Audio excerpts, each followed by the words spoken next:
They say the night of the Moonfire Festival is the night of destiny, the night when fate is written in blood and moonlight, but no one was prepared for what happened when Seren Vale stepped into the sacred fire circle and heard three words from the mouth of the man who was supposed to be the other half of her soul. I reject you. In front of the entire pack. In front of the fire. In front of hundreds of wolves whose mouths fell open in stunned silence. That was the moment that would either destroy a person forever or begin to make them into something the world had never seen before. Stay until the end to find out what Seren chose. Hit like, and drop your city in the comments below. The fire had been burning since sundown. It rose from the center of Silvercrest's great stone circle in three massive pillars of gold and crimson, each one fed by bundles of dried moonvine and cedar that the pack's elders had gathered over 3 months. The Moonfire Festival only came once every 7 years, and when it did, it transformed the usually stoic community of Silvercrest into something almost unrecognizable, alive with music, with laughter, with the primal energy of hundreds of shifters who had temporarily lowered their walls and allowed themselves to feel. Children sprinted barefoot between the adult legs.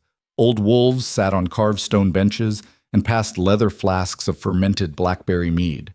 Warriors in their best furs stood straight-backed and proud, their eyes tracking the ceremonial dancers who moved in slow, synchronized circles around the outer ring of flame. The air smelled of wood smoke and pine resin, and the particular electric charge that always preceded a sacred bonding, a scent that every wolf present could identify, sharp and sweet at the same time, like lightning before it strikes.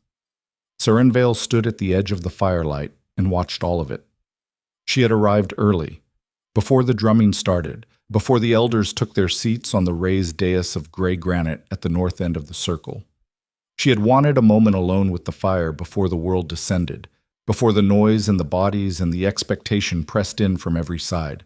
She wore a simple dress of deep gray wool, belted at the waist with a cord of braided silver thread that her mother had given her 3 summers ago, and her dark hair fell loose around her shoulders the way she preferred it when she was trying to feel brave. She did not feel brave. She felt like a person standing on the edge of a very high cliff, looking down at water of unknown depth, trying to decide whether the jump would save her or shatter her. Tonight, she had told herself all week. Tonight it happens. Tonight everything changes. The sacred bond, the Moonfire bond, was not something that could be engineered or predicted. It was older than any pack law, older than the territories themselves, older even than the names the wolves had given to the stars. It arose between 2 wolves of compatible soul fire, and when it did, it was absolute. The ceremony was simply the public acknowledgement of what fate had already decided. The Alpha stood in the circle, the fire recognized both parties, and the bond sealed under the full moon. Seren had felt the pull toward Darien Thorn for 2 years. It had begun simply enough. A warmth in her chest when he walked past, an awareness of where he was in a room even when she couldn't see him, a strange sensation of incompleteness whenever he left the territory. She had tried to dismiss it, had told herself it was nothing more than the natural awe a lower-ranked wolf might feel toward an alpha of Darien's power. But the feeling had not faded. It had deepened with each passing month until it sat in the center of her sternum like a piece of warm iron, present always, impossible to ignore. She had not told anyone, not her mother, not her best friend Lila, not the healers. She had simply waited and hoped and endured the quiet shame of wanting something that might not want her back. Because there was the other thing, the thing people had been reminding her of since she was 9 years old. She had no howl. It was not a metaphor. It was not something that could be fixed with practice or overcome with willpower. When the other young wolves had first shifted, they had all filled the clearing with the joyful, instinctive sound of their wolf voices. Each one distinct, each one a declaration of identity that rippled through the pack bond and registered in the collective awareness of every Silvercrest wolf. When Seren shifted for the first time at 13, she had stood on 4 gray paws in a moonlit meadow and opened her throat and produced nothing. Not silence, exactly. A sound had come out. A thin, threadbare sound that didn't carry, didn't echo, didn't vibrate in the chest the way a real wolf's cry should. The other young wolves had stopped and looked at her with a mixture of confusion and pity that she still felt in her marrow 12 years later. Old healer Marin had examined her the next morning and delivered the verdict in a flat, clinical tone. Her wolf's voice is incomplete. It may develop, it may not. There is nothing to be done. It had not developed. And in a society where a wolf's howl was power, identity, communication, and spiritual expression all at once, the absence of one was not a small thing. It marked her. People were careful never to say it directly, at least not where she could hear, but the meaning was always present in the slight hesitation before they spoke to her, the way conversations sometimes died when she entered a room, the way the pack's most significant ceremonies always seemed to involve vocalizations she could not fully participate in. Quiet Seren, they called her, and they did not mean it kindly. The drumming began at the 9th hour, 3 deep beats followed by a rolling cascade, and the crowd reorganized itself without being told, bodies moving instinctively to form the large outer circle that the ceremony required. Seren moved with them, finding a position midway around the ring where she could see the central fire and the dais clearly. Elder Corin took the center position, his white ceremonial robes catching the firelight, his voice amplified by the stone acoustics of the circle. Wolves of silver crest. His voice was the kind that had been shaped by decades of addresses, deep and unhurried, carrying the particular weight of a person who had never in his life needed to repeat himself. We gather tonight on the 7th festival of Moonfire to witness the sacred bond. We gather to honor what the fire reveals and to bind what nature has chosen. Let the circle be complete. The outer ring of wolves completed its formation, and the air pressure seemed to change, a subtle but unmistakable shift, as if the ceremony itself had inhaled. Darian Thorne stepped into the firelight. Even now, even knowing what she knew about herself and about him, Seren felt the pull. It was not something she could reason her way out of. He was tall and broad-shouldered, built with the dense, economic musculature of a man who had been fighting since childhood, and he moved with the controlled certainty of someone who had never had reason to doubt where he stood in any room. His dark hair was pushed back from his face, and he wore the Alpha's ceremonial torque, a thick band of hammered iron that caught the firelight and held it. His jaw was set. His eyes, when they swept the circle, were the particular shade of amber that tended to deepen to near gold when he was focused. He was 31 years old, and he had been Alpha of Silvercrest for 4 years, having challenged and defeated the previous Alpha in a legitimate succession trial that had taken 3 days and left both combatants scarred. In 4 years, he had expanded the pack's territory, won 2 significant border disputes, and increased the pack's overall strength to the point where neighboring packs treated Silvercrest with a cautious respect that bordered on anxiety. He was not a gentle alpha, but he was not cruel either. Or at least that was what Seren had believed before tonight. He stood in the center of the fire circle and looked outward into the ring of watching faces. And for one unsteady moment, his gaze found Seren. She felt it like a physical impact, not warmth this time, something sharper, something that had an edge to it. She held his gaze for 3 full seconds before his eyes moved on, and in those 3 seconds she felt the bond flare inside her chest like a match struck in a dark room. It's real, she thought. I'm not imagining it. But then he moved, and his movement pulled her gaze, and she saw what she had somehow failed to account for in all her private hoping. He was not alone. Mira Ashvale stepped into the circle from the north entrance. She was everything Seren was not, and had always been everything Seren was not, and the fact that this comparison existed in Seren's mind at all was something she hated about herself, that she had internalized the pack's hierarchies deeply enough to measure herself against another woman and find herself lacking. But the comparison pressed itself on her regardless. Mira was the daughter of Silvercrest's war chief, born into the kind of family where strength was a given rather than an aspiration. She was beautiful in a way that the pack understood and valued, tall, confident, with the easy physical command of a wolf who had never questioned her place. She was also loud, not in a vulgar way, but in the way that mattered most among their kind. Her howl, when she gave it, was a sound that could be heard from the far borders of the territory, a sound that resonated in the chest cavity and made older wolves close their eyes and exhale slowly in involuntary appreciation. She and Darian had been circling each other for months. Seren had watched it, She had told herself it was politics, alliance building, nothing permanent. She had clung to the feeling in her chest like a lifeline. Standing in the firelight, watching Mira take her place at Darian's left side, Seren understood what she had refused to understand for months. She had been wrong. He doesn't feel it, she thought. Or he feels it, and he doesn't care. And then Elder Corrin said the words she had not prepared for. Alpha Darian Thorn, do you come to this circle in willing declaration? I do, Darian said. His voice was flat and certain. Do you present a mate chosen by both fire and will? I do. Name her before the pack. The pause that followed lasted perhaps 2 seconds. It felt much longer. Mira Ashvale, Darian said. Daughter of War Chief Aldrich. Strong-voiced and strong-souled. My chosen mate. The crowd stirred, not quite surprised. Many had expected this, but there was a particular quality to the sound that rippled through the outer ring, a murmuring that contained, somewhere within it, a note of pity that Seren recognized as being directed at her. Because in a crowd of several hundred wolves, nearly all of whom had functioning pack bonds and heightened social perception, the fact that Seren Vale had been quietly hoping for this moment was not as secret as she had believed. She felt eyes move to her. She stood very still. What happened next was not supposed to happen. The Moonfire ceremony had a specific structure. The Alpha named his chosen mate. The fire was presented with an offering from both parties. The bond was acknowledged. The pack howled in recognition. It was straightforward, it was ancient, it was orderly. What was not part of the ceremony was what the fire did when Darian and Mira approached the central pillar together. The flames lurched, not violently, but unmistakably.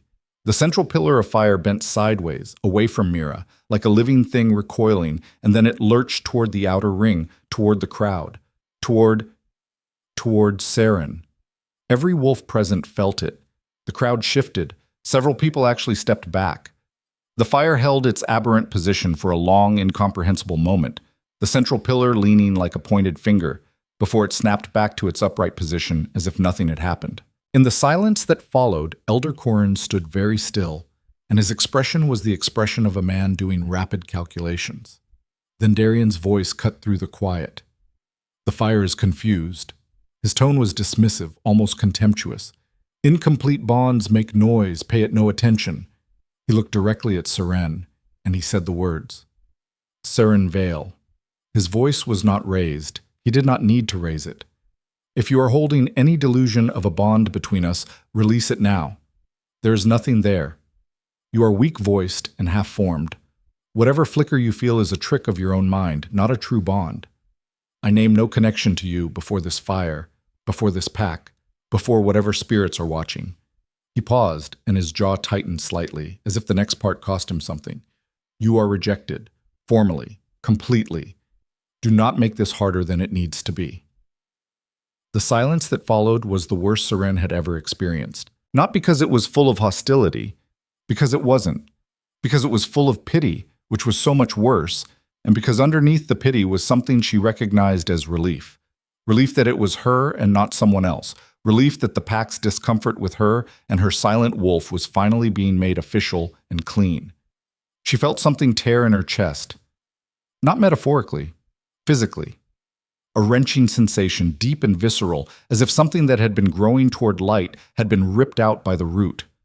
The pain hit her in a wave, and she had to lock her knees to keep from staggering, and she thought distantly, so it was real. The bond was real, and now it's broken, and that is what a broken bond feels like. But it wasn't entirely broken. That was the cruelest part. Something remained, something ragged and fraying and toxic, still tethered to a point of origin that no longer acknowledged its existence. Like a rope cut in the middle, both ends still attached to their respective anchors, the severed fibers beginning to corrode. She was going to have to deal with that later. Right now, she had to deal with being looked at by several hundred wolves, every single one of whom had just witnessed her humiliation, and she had to do it without showing them what it had cost her. She lifted her chin. She said nothing. She had no howl to offer anyway. She turned and walked out of the circle, and the pack let her go, and the ceremony continued behind her, and Mira Ashvale's howl split the night air above Silvercrest like a blade, clean and strong, and everything Seren had never been. The days after the festival had a quality that Seren would later struggle to describe accurately. It was not dramatic. It was not the kind of suffering that came with visible wounds or obvious cause. It was quieter than that, and more thorough. The way cold gets into a building not through one open window, but through 10,000 hairline cracks in the foundation. The physical symptoms started on the third day. A deep fatigue that sleep didn't touch. A dull ache in her sternum that came and went in waves, always worse at dawn and at dusk, as if the damaged bond was particularly sensitive to transitions. Some mornings she woke up and found that her hands had been shaking during the night. The sheets twisted around her fingers as if she had been gripping something and refused to let go. She went to healer Meren on the 5th day, because she was a practical person and she believed in addressing problems before they became crises. Meren's examination was thorough, her expression unreadable throughout, until the very end when she sat back on her stool and looked at Seren with the kind of directness that Seren had always appreciated about her. "The bond didn't break cleanly," Meren said. "I know." Seren had felt that much. A clean rejection, both parties releasing fully, would have left you sore for a few weeks and then nothing. What you're carrying is different, because the bond was real, and because only one party rejected it, the ends are still live. She paused. "Do you understand what I'm saying? I understand that it's going to keep hurting. I'm saying it's going to keep doing more than hurting." Meren's voice was careful, precise. A half-severed bond in a wolf without full voice is a particular kind of danger. Your wolf can't expel the corrupted energy the normal way.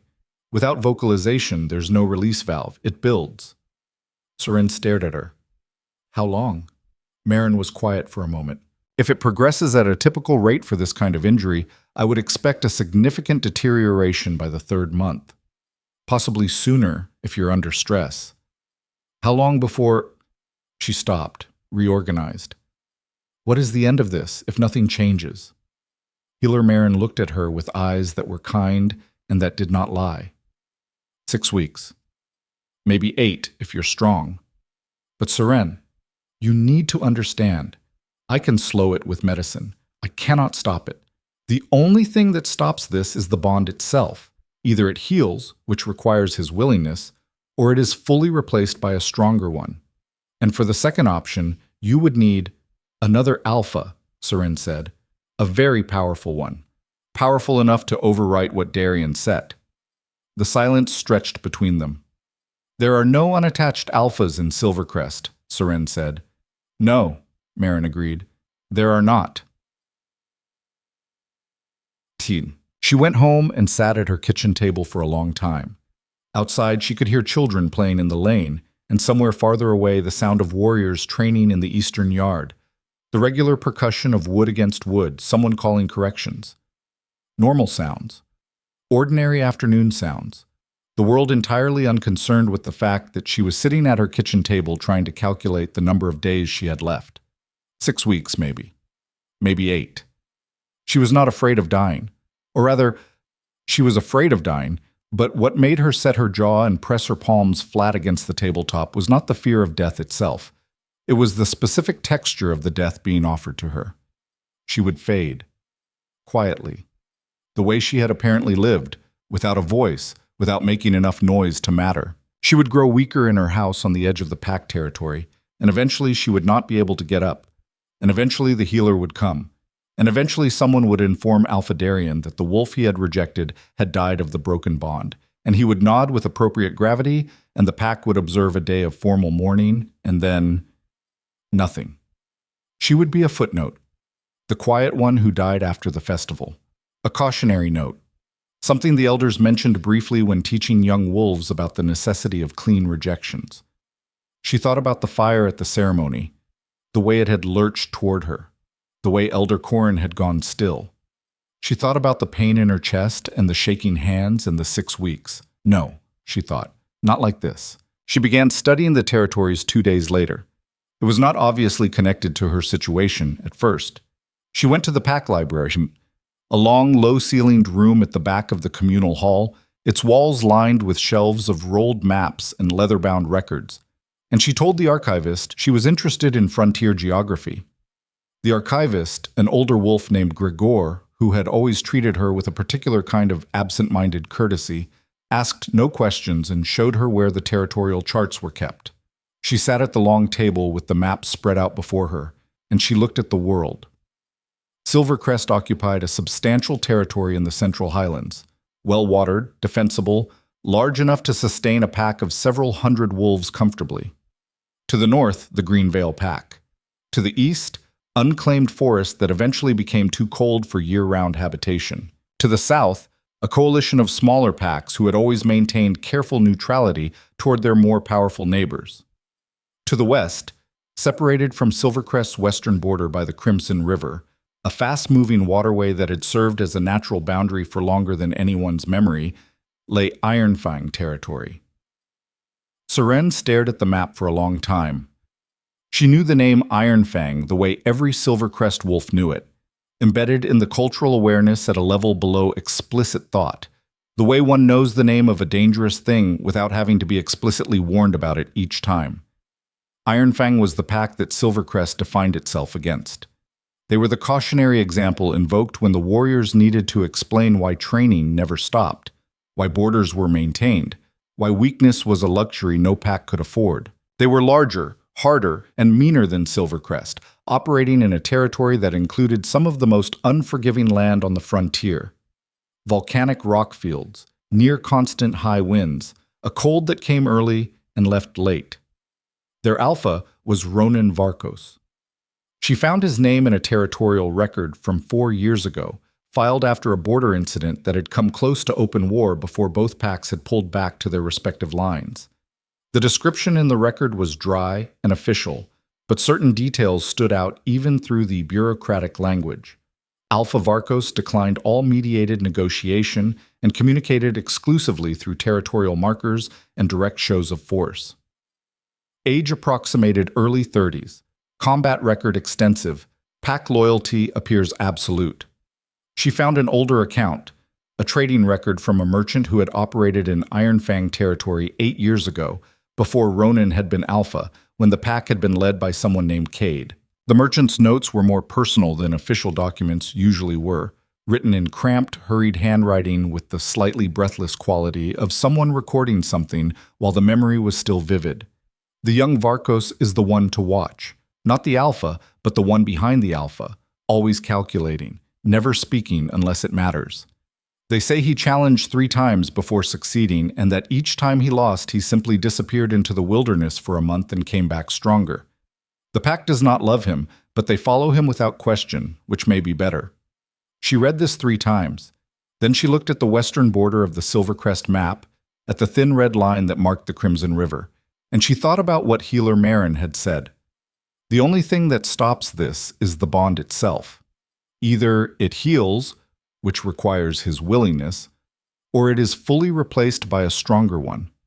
For the second option, you would need another alpha, a very powerful one. Ronan Varkos was the most powerful unattached alpha on any border Silvercrest shared. He was also Darian's sworn enemy. The calculation assembled itself in her mind with the clean, inevitable logic of a thing that has only one possible answer. If another alpha, a powerful enough alpha, recognized her and marked her, the dying bond would be overwritten. It was not guaranteed. It had never been done under these specific circumstances as far as any record she could find indicated. But the mechanism was sound.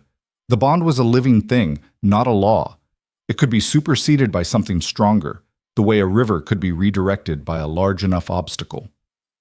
She sat at the library table until the oil lamp burned low and Gregor came to tell her the room was closing, and she rolled the maps carefully and returned them to their sleeves, and she thanked him politely and walked home through the dark. Her chest ached with every step, the corrupted bond flaring against her sternum like something trying to get out. 6 weeks, maybe. Or I changed the terms, she thought, entirely.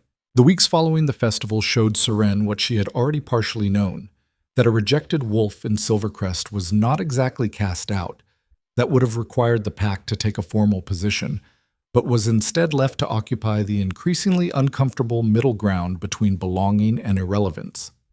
People did not stop speaking to her. They simply stopped seeking her out.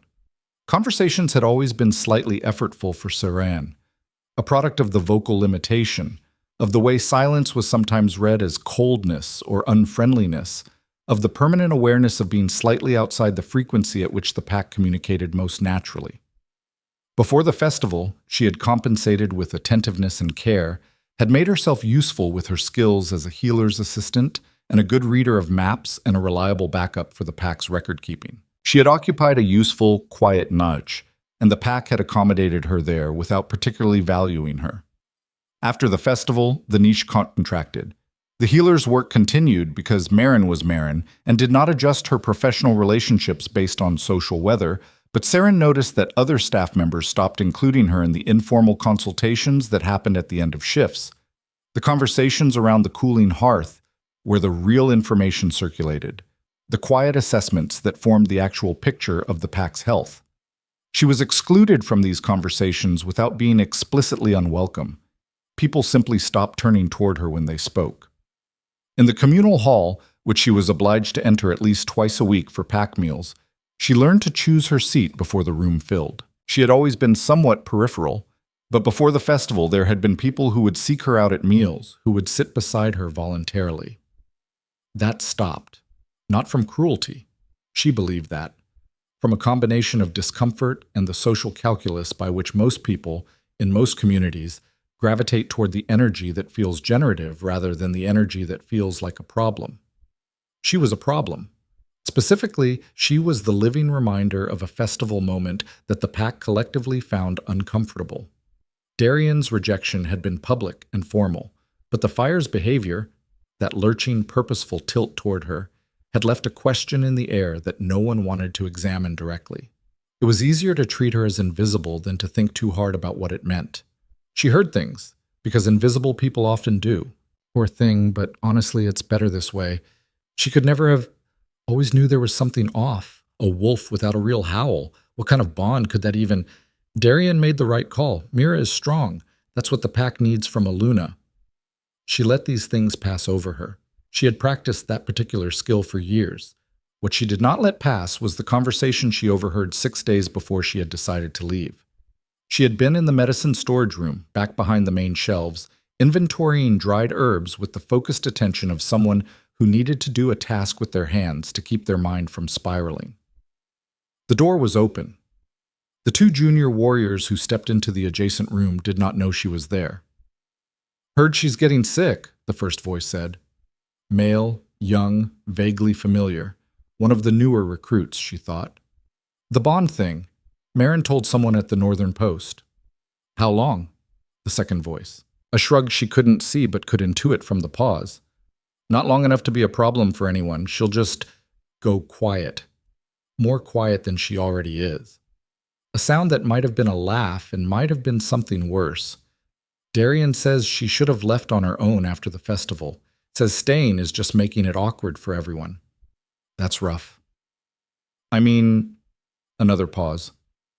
Is it? She never really fit anyway. No offense. No offense, the second voice agreed. They moved on. Their footsteps receded. Seren stood among the dried herbs, her hands very still, and felt the rage move through her like weather, arriving, present, and then passing, leaving something cleaner and harder in its wake. Darian says she should have left on her own. Right, she would leave. She absolutely would leave. But she would leave on her own terms, toward her own chosen destination, and it would not be the quiet, gradual departure they were envisioning. She spent the next 4 days doing 3 things simultaneously. The first was continuing to appear entirely normal. She showed up to her healer's shifts. She attended pack meals. She said good morning to neighbors and thank you to merchants, and contributed her small, expected silences to conversations in the way that people had come to expect from her. She did nothing that would suggest she was planning anything. She was very good at this. Years of navigating a community that preferred her invisible had given her considerable skill at managing other people's perceptions of her. The second thing was physical preparation. This was more challenging, given that the corrupted bond was draining her at a rate that she could track day by day. Less energy each morning, the ache deeper each evening, a tremor in her hands that was now present most of the time, rather than only at dawn. She pushed herself carefully, not so hard that she attracted attention, but hard enough to maintain the conditions she would need for what was coming.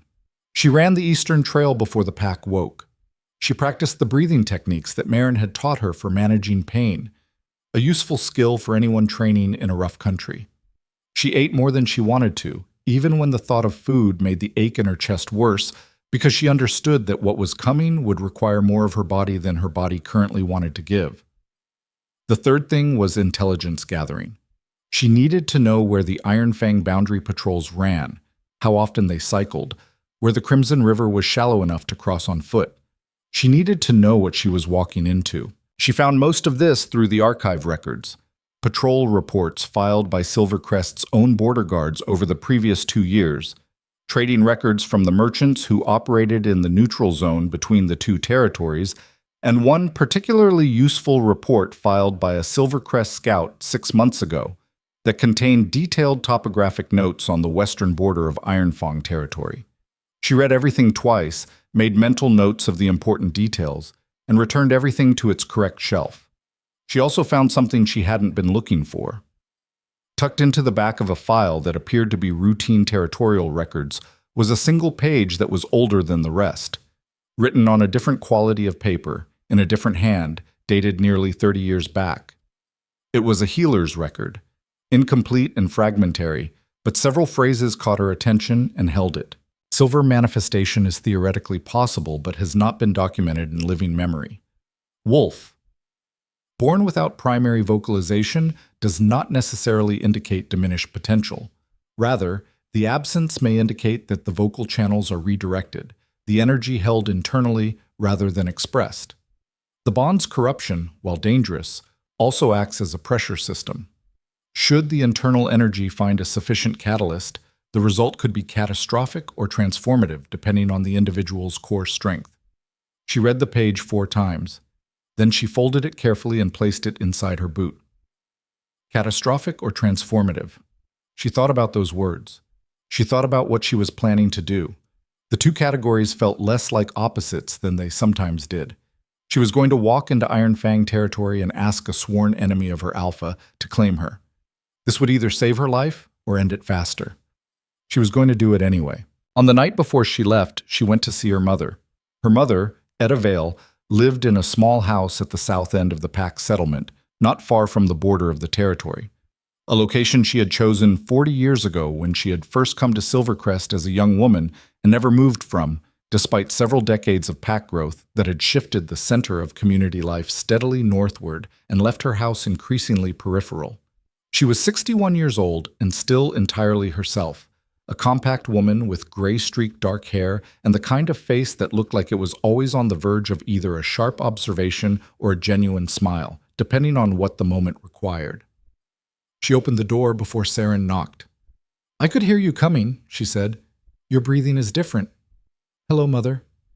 "Come inside. Eat something?" She always said this. For as long as Seren could remember, her mother's response to any emotional state, joy, grief, anxiety, anger, had been food.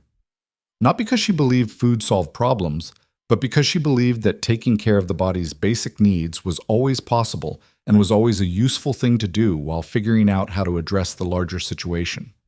Seren ate bread and cold meat and drank warm tea and watched her mother move around the kitchen and felt the complicated love of a person looking at something they may not see again in exactly this form. "You're going somewhere," Etta said. She sat down across from her daughter with her own cup of tea and looked at her with the direct gaze that Seren had never been able to deflect. "Yes." "Far?" "Yes." Etta was quiet for a moment. "Is it the bond?" "Maren told you." "Maren didn't have to tell me. I'm your mother." A pause. "Is it wise?" "Probably not," Seren said, "but it's better than the alternative." Etta looked at her for a long time. Then she reached across the table and put her hand over Seren's, which was trembling slightly in the way it always did in the evening now, and held it steady. "Your father didn't have a strong howl either," she said. "Not nothing like you, but weak. He was embarrassed by it his whole life." She paused. "He died the most respected man I ever knew. Not because he learned to howl louder, because he stopped apologizing for what he was and started building with it. Seren didn't say anything. She turned her hand over and held her mother's. "I'm not apologizing," she said after a while. "I know." Her mother squeezed her hand once and then sat back. "I know you're not." She left before dawn while the pack slept. The Crimson River got its name not from blood, though it had seen enough of that over the years, but from the iron-rich clay of its banks, which stained the water rust-red wherever it ran shallow. In the higher reaches, where the water was fast and deep, it ran nearly black at night. At the crossing point Seren had identified from the scout's report, a wide, flat section 4 miles south of the main Silvercrest western border post.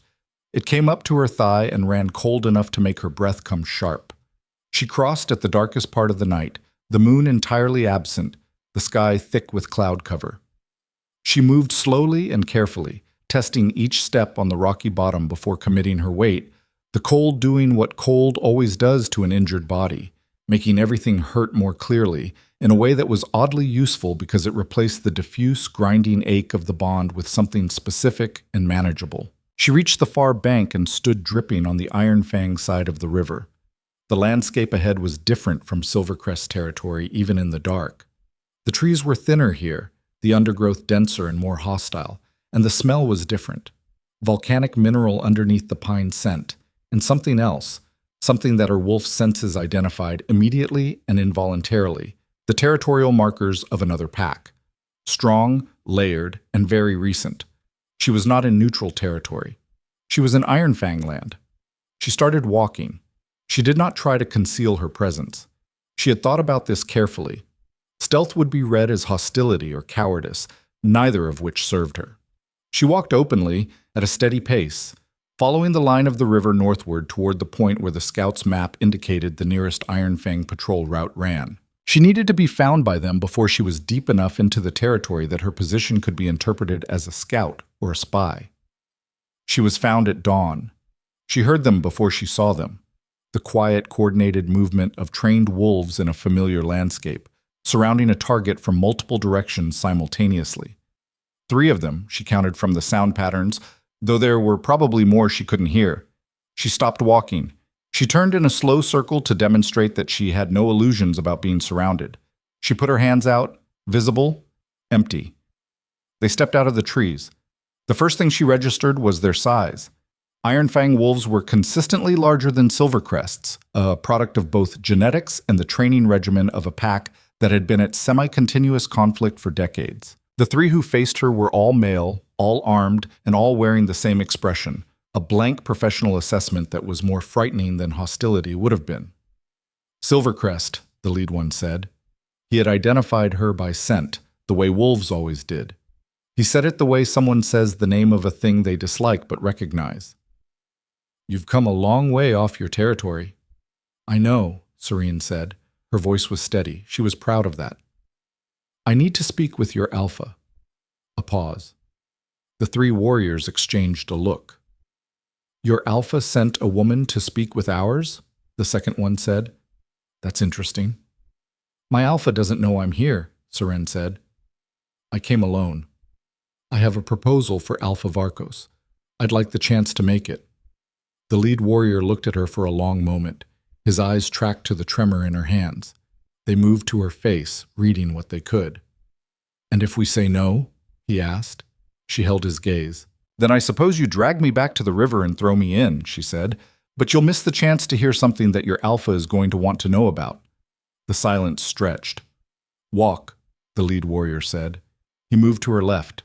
The others moved to flank her. "Don't try anything." "I'm not here to try anything," Seren said. "I'm here to make a deal." She walked into Iron Fang territory in the first gray light of morning, surrounded by enemies, the corrupted bond burning in her chest like a coal, and she thought, "I am still walking. I have not stopped." And whatever happened next, whatever Ronan Varkos turned out to be, whatever his pack decided to do with a lone wolf from a rival territory who had walked into their land voluntarily at dawn, at least it would not be the slow, quiet nothing that had been waiting for her at home. She was still walking, and she was not done. The Iron Fang stronghold was nothing like Silvercrest. Silvercrest had been built to impress. Stone halls with high ceilings, ceremonial spaces designed for large gatherings, architecture that communicated stability and tradition. Walking through it, even as a lifelong resident, you felt the weight of the pack's history pressing down from above, the careful curation of an identity that had been constructed and maintained over generations. Iron Fang had been built to survive. The settlement was positioned at the base of a volcanic ridge, its back literally against rock that jutted 30 feet straight up from the earth so that any attack would have to come from the front. The buildings were low and dense, connected by covered walkways that could function as defensive corridors, each structure sharing a wall with at least two others in a configuration that created natural choke points at every entry and exit. There was nothing decorative here. Every choice was structural, and every structure was defensive. Even the central fire pit, the equivalent of Silvercrest's ceremonial circle, was enclosed within a ring of standing stones that were clearly not just aesthetic, spaced at intervals that would make it difficult for anyone to approach the fire from outside without being visible from multiple elevated positions. Seren cataloged all of this as they walked her through, because she was a person who paid attention to the shape of things when she was afraid, and she was definitely afraid, and the cataloging helped. The warriors had not bound her. She took that as a cautious positive. A prisoner was bound. A guest, however involuntary, was walked. She was being walked. The lead warrior, she had heard the others call him Bren, maintained a position slightly ahead of her, setting the pace without appearing to herd her, which was a distinction that felt meaningful. These were people who understood the difference between force and management. The pack watched her come. Iron Fang wolves emerged from doorways and stopped on their walkways and looked at her with the particular attentiveness of a community that was not accustomed to outsiders walking freely through its space. She read their expressions, curiosity first, then calculation, then the particular narrowing of the eyes that meant they had registered her scent and identified her origin. The few who spoke to each other did so below hearing range, but she caught fragments. Silvercrest passed between them repeatedly, said in a tone that was not fear and not respect, but was something adjacently complicated to both. Children were the same everywhere. 3 of them stared at her openly from a doorway with the guileless, wide-eyed assessment the children applied to anything unfamiliar, and one, a girl of perhaps 6, with a tangle of black hair and the sturdy build of someone who would eventually be a formidable fighter, pointed directly at Seren's face and said something to the older child beside her that made both of them dissolve into whispers. Seren did not look away from the children, and after a moment the girl stopped pointing. Small victories. Bren stopped in front of a building that was larger than the others, but by no means palatial. It was a working space, she could tell, the kind of place where decisions were made and plans were laid rather than ceremonies conducted. The door was heavy iron-banded wood, and the 2 warriors flanking it stood with the stillness of people who had been doing exactly this for long enough that it had become involuntary. "Wait," Bren said. He went inside. Seren stood in the Iron Fang morning and breathed carefully. The bond ached in her chest.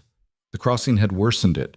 Cold water and physical strain had pushed the corrupted energy through her system like a stirred poison, and the walk through the territory had settled it back into its usual position, dull and corrosive and present. She was not at her best. She was aware of this. She was also aware that she had exactly one version of this conversation available to her, and that version required her to be something she was not currently, entirely without fear. She thought about her mother's kitchen and the warm tea and the steadied hand. She thought about the junior warrior's voice in the medicine room. She'll just go quiet, more quiet than she already is. She thought about the fire at the festival, tilting toward her. She straightened her spine. When Bren reappeared at the door, his expression had shifted slightly. Not softer, but different. Like a man who had been given new information and was recalculating. "He'll see you," Bren said. He paused. "Don't touch anything. Don't offer your throat first. Don't move suddenly. He doesn't—" He stopped, seemed to reorganize his words. "He responds better to directness than to protocol. If you have something to say it clearly." She looked at him. "Thank you." Something flickered in his face. Not warmth, exactly, but acknowledgement. "Don't thank me yet," he said. "You haven't met him." She walked through the door. "Bon. Ronan Varkos was standing at a long table covered in maps when she entered, and he did not look up. This was its own kind of message, and she received it clearly. I am not adjusting my behavior to acknowledge your arrival. You are not yet significant enough to interrupt what I am doing. She had expected something like this, had in fact prepared for it, and she used the seconds of his deliberate inattention to look at him with the same cataloging focus she had applied to the settlement. He was not what she had imagined. She had built a mental image from records and rumors and the particular way people spoke his name, something harder-edged and more overtly threatening, perhaps. What she found was a man who was large in the way that people who have worked and fought for a very long time are large. Not with the sculpted deliberateness of someone who trained for appearance, but with the dense, almost architectural solidity of a person who had simply been doing difficult physical things for enough years that his body had stopped having any choice about it. His hair was dark and cut short, utilitarian, and a scar ran from his left temple down across his cheekbone, old enough to be silver white, long enough and deep enough to suggest that whatever had caused it had been extremely serious. He had more visible marks on his forearms and hands, the accumulated record of a life in conflict, written in scar tissue on the surfaces that led everything else into danger. He was perhaps 33, 34. His eyes, when he finally raised them, were gray, a flat, functional gray, the color of unpolished iron, and they moved to her and then over her and then back to her face with the efficiency of a person who processed visual information quickly and completely before committing to engagement. He said nothing. She said, "I'm Seren Vale, Silvercrest Pack, currently without a functioning place in it. I crossed your river this morning because I have a proposal that I believe is in your interest to hear."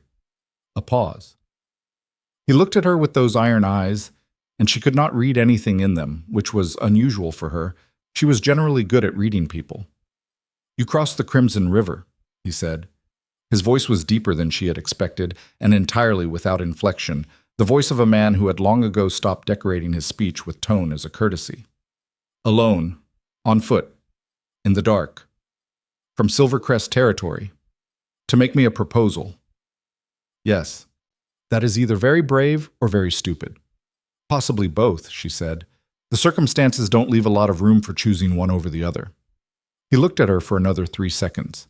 Then he moved away from the maps and toward a pair of chairs near the room's single window, and he sat in one of them and gestured briefly at the other in a way that communicated permission without hospitality. She sat. "Talk," he said. She had rehearsed this. Not the exact words, because the exact words depended on the person, and she had not known exactly who she was walking toward, but the architecture of the argument, the sequence of information, the moment to produce the proposition. She had rehearsed it in her head during every mile of her walk, and during the cold crossing, and during the walk through the settlement, and she knew it well enough now that she could deliver it without sounding rehearsed, which was the goal. "You and Alpha Thorn have been in a cold war for 4 years, she said. "You've traded border provocations and challenged each other's patrol rights and come close to direct conflict at least twice. You haven't gone to open war, and neither has he, because you're both large enough that a real fight would cost more than either of you is willing to pay in the long term. But you've been looking for an advantage, something that shifts the balance without requiring full escalation."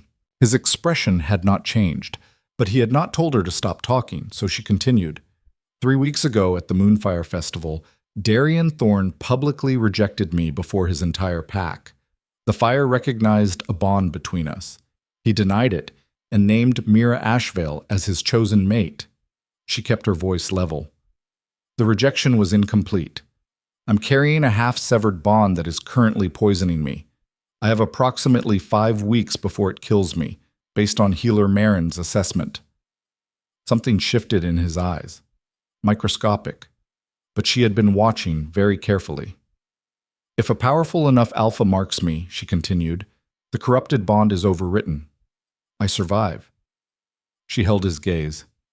"If you mark me, if Darian Thorne watches his sworn enemy claim the wolf whose bond he publicly denied, that is a humiliation from which he does not recover. Not politically, not personally. The fire at the Moonfire Festival lurched toward me in front of his entire pack. He publicly rejected what the ceremony recognized, and then his enemy marked me anyway. She paused for the duration of exactly one heartbeat. That is not just a victory in a border dispute. That is something his pack will talk about for 20 years. Silence. Outside, the wind moved through the settlement in the way it always moved through Iron Fang. Low and insistent, finding the gaps. You're asking me to mark you, Ronan said. I'm offering you a political weapon in exchange for my life, she said. The transaction is honest. I'm not pretending there's sentiment involved. I need to survive and you want to humiliate your enemy. Those needs are compatible. He leaned back slightly in his chair, and she had the impression of a person rearranging their understanding of a situation. Not surprised exactly, but recalibrating. You walked into my territory, he said, and offered me your throat, and you framed it as you doing me a favor. I framed it accurately, she said. I'm the one bringing something to this conversation that you don't already have. He was quiet for a long moment. He looked at the scar on the back of his left hand, an old habit she would come to recognize, that he performed when he was thinking hard about something. You have no howl, he said. She had expected this, and she had decided in advance not to flinch from it. Correct. Your wolf is silent. Your bond is corrupted. You're losing strength every day. He laid these things out without cruelty, not trying to wound her, she thought, but establishing the full inventory of what he was being offered. You're asking me to claim a dying wolf from a rival pack and accept the political complications of that act in exchange for a humiliation that I could arguably achieve through other means. Through other means that would require you to escalate to open conflict, she said, with the casualties and territorial costs that implies. I'm a cheaper option. You're also completely unknown to me. You know everything that matters about me already. You know my origin pack, my physical condition, the political circumstances that brought me here, and the fact that I was either brave enough or desperate enough to walk into Iron Fang territory alone in the dark. What else do you need? He looked at her. A great deal more than that, he said. Stand up. What followed was not what she had expected, though she wasn't sure what she had expected. She had imagined a negotiation, words, terms, agreement, or refusal. What Ronan gave her instead was something harder. He called Bren back into the room. Take her to the training yard, he said. Put her with Kira. Bren looked at her briefly with an expression that might have contained the ghost of apology. This way. What's Kira? She asked as they walked. Our best fighter under 30, Bren said. Don't lead with your right side. The training yard was a large packed earth square at the eastern edge of the settlement, backed by the volcanic ridge and open to the sky. Several wolves were already working in it. Pairs running drills, two others sparring at the far end with a focused intensity that suggested they had been at it for a while. Kira was waiting. She was about Seren's height and several years younger, with the kind of build that communicated effortless physical confidence, compact and quick, her weight forward in the ready stance of someone who spent a lot of time using it. She looked at Seren with uncomplicated curiosity. Silvercrest? She said. Yes. She looked at Seren's hands, which were doing the morning tremor. She looked at Seren's face. She did not comment on either. Rules, don't bite, no shifting, stop when I say stop. She paused. How bad is the bond sickness? Seren blinked. She had not expected directness on that point. Bad enough. Can you move? Watch me, Seren said. The match was brief and instructive, and in its way one of the most clarifying experiences of Seren's recent life. Kira was faster than almost anyone Seren had ever sparred with, not larger, not stronger in terms of raw force, but quick with the particular blinding quickness of a person who had been doing exactly this since early childhood. She came in with a controlled strike sequence, and Seren blocked the first two and was clipped by the third, which was apparently the point, not to hurt, but to find the reaction speed. They separated. Kira attacked again, differently this time, and Seren felt the corruption in her chest flare hot as she moved, the bond's poison spiking with physical exertion. She ignored it. Not easily. It cost her. But she had been practicing that particular act of will for several weeks, and she could do it. She redirected Kira's momentum rather than absorbing it, using her opponent's speed against her, and got her hands on Kira's shoulder for 1 second before Kira slipped free. They went 3 more exchanges. Seren lost most of them, but she did not stop. When Kira finally called a pause, she was breathing harder than Seren had expected. She looked at Seren with an expression that had shifted from curiosity to something more specific. "You're slower than you should be," she said. "Yes." "Bond damage." "Yes." "How slow are you normally?" Seren considered. "Faster?" Kira's mouth moved in something that was almost a smile. "Right." She looked past Seren to where Ronan had appeared at the edge of the yard. She had not heard him come, and that told her something about how he moved. "She held a line," Kira said, adapted twice, didn't stop moving. Ronan said nothing. He looked at Seren across the packed earth of the training yard, and she looked back at him, and she was exhausted, and her chest was burning, and her hands were shaking harder than they had been at dawn, and she did not look away. "Again," he said, "with Davan this time." Davan was bigger than Kira by a significant margin. He was also, Seren quickly discovered, less elegant but considerably more forceful, the kind of fighter who won by making the cost of engagement too high, by absorbing whatever was thrown at him and returning it multiplied. He did not go at her cruelly. He went at her the way a serious opponent goes at anyone, without mercy but also without malice, which was its own kind of respect. She lasted 4 exchanges before her legs simply decided they were done, and she found herself on one knee on the packed earth, hands braced, the bond screaming in her sternum. She breathed. She did not lie down. After a moment, she got back to her feet. She heard something shift in the quality of attention around the yard, the subtle change in how people were watching her. But she didn't look away from Davan. "Ready?" Davan said. His voice was careful. "Give me 10 seconds, she said. She counted them in her head. Then she said, "Ready." She lost again, faster this time, because her legs still weren't reliable. But she got up a second time, and when she finally couldn't, when the bond's corruption hit her system in a wave that turned her vision briefly white at the edges and put both knees on the dirt, she stayed there for a moment with her forehead bowed and breathed through it without making a sound. Ronan's footsteps on the packed earth stopped a few feet away from her. She raised her head and looked at him from the ground. "I'll keep fighting," she said. "I can do this all day. But I should tell you honestly, I'm burning through reserves I don't have. If you're trying to find out whether I'll quit, the answer is no. If you're trying to find out whether I'll die in your yard, the answer is probably not today, but possibly tomorrow. So if you want to know what I'm actually capable of, you might want to consider doing this while I still have days left." He looked down at her from the full height of a person who had never had reason to question how much space they took up in the world. "Get up," he said. It was not unkind. She got up. He fed her. This surprised her more than almost anything else that had happened since dawn. Not much, a bowl of stew, bread, water, but it was done deliberately and without comment, placed in front of her in the small anteroom off the main hall where he had indicated she should sit. She ate because she needed to, because her body was past arguing with, and because refusing would have been a kind of theater that served no purpose. When she finished, he came back in and sat across from her and looked at her with those iron eyes and said, "Tell me about the fire." She told him. The lurching pillar. Elder Corin's stillness, Darian's dismissal. She told it plainly, without interpretation, the way she had been trained to report observations in the healer's work. Facts first, conclusions only after the facts were complete. He listened without interruption. When she finished, he was quiet for a while. "Corin is an old man," he said finally. "Old wolves know what the fire's behavior means." Darian cut her off before anyone could say it aloud. "Apparently. Which means he knew it too."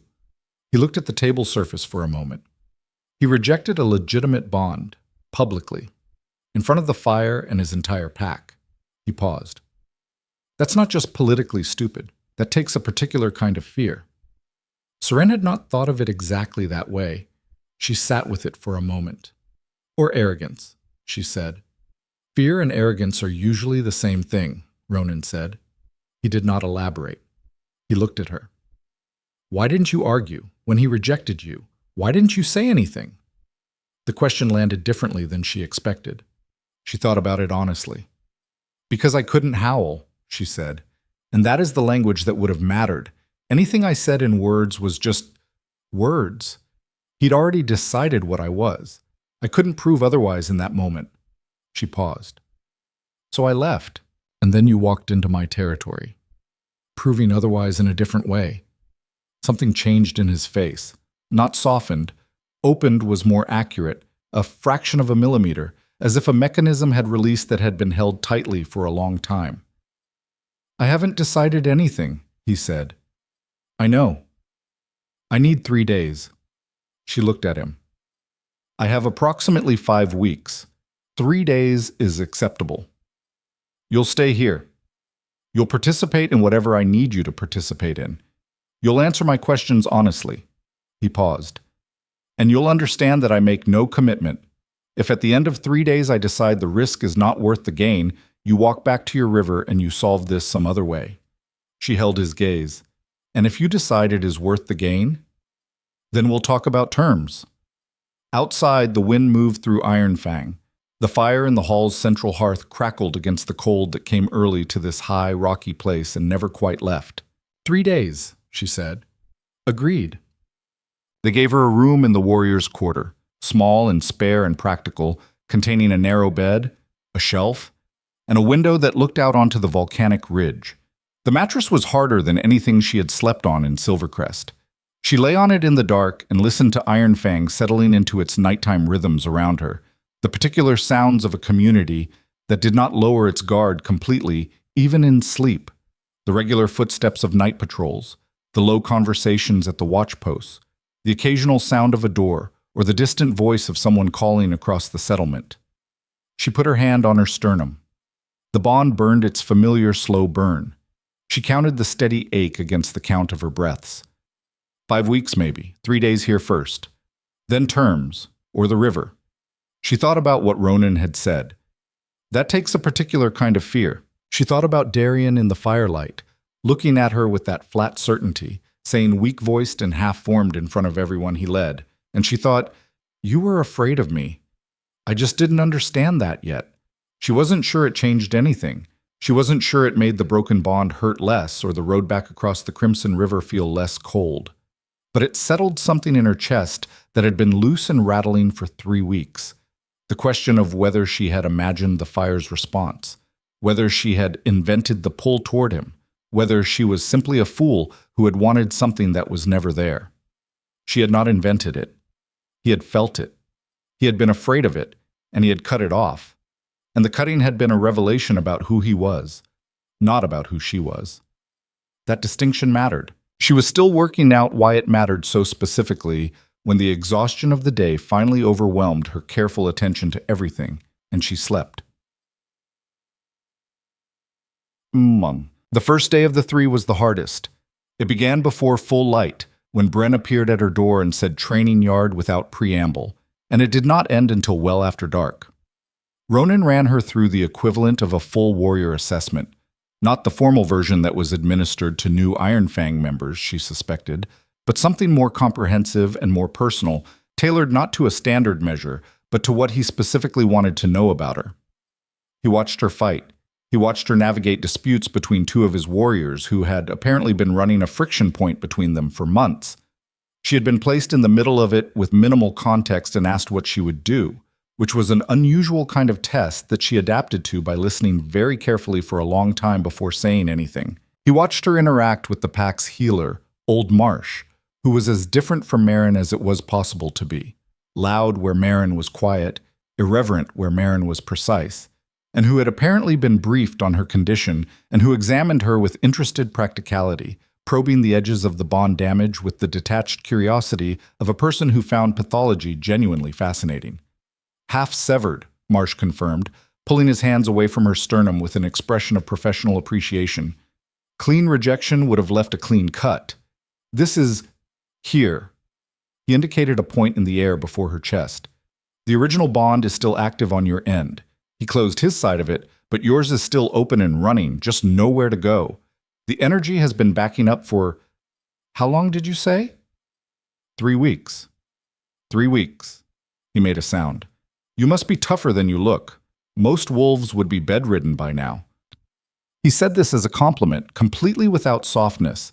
She accepted it as one. She spent part of the afternoon in the archive room with an elderly female wolf named Sura, who appeared to function as Iron Fang's historian and who looked at Seren's presence in her space with the measured tolerance of a person who had seen stranger things. Sura asked her questions about Silvercrest's record-keeping methods and seemed genuinely interested in her answers, and the conversation that developed between them was the most normal 40 minutes Seren had experienced since the festival. Two people with a shared interest in the structural patterns of pack history, talking about the subject directly, without the social scaffolding of hierarchy or the undercurrent of judgment. Ronan appeared at various points throughout the day. He did not speak to her directly during these appearances. He watched. She let herself be watched. That evening he found her alone at the edge of the settlement's north wall, where the volcanic ridge came closest to the buildings and the wind was at its most direct.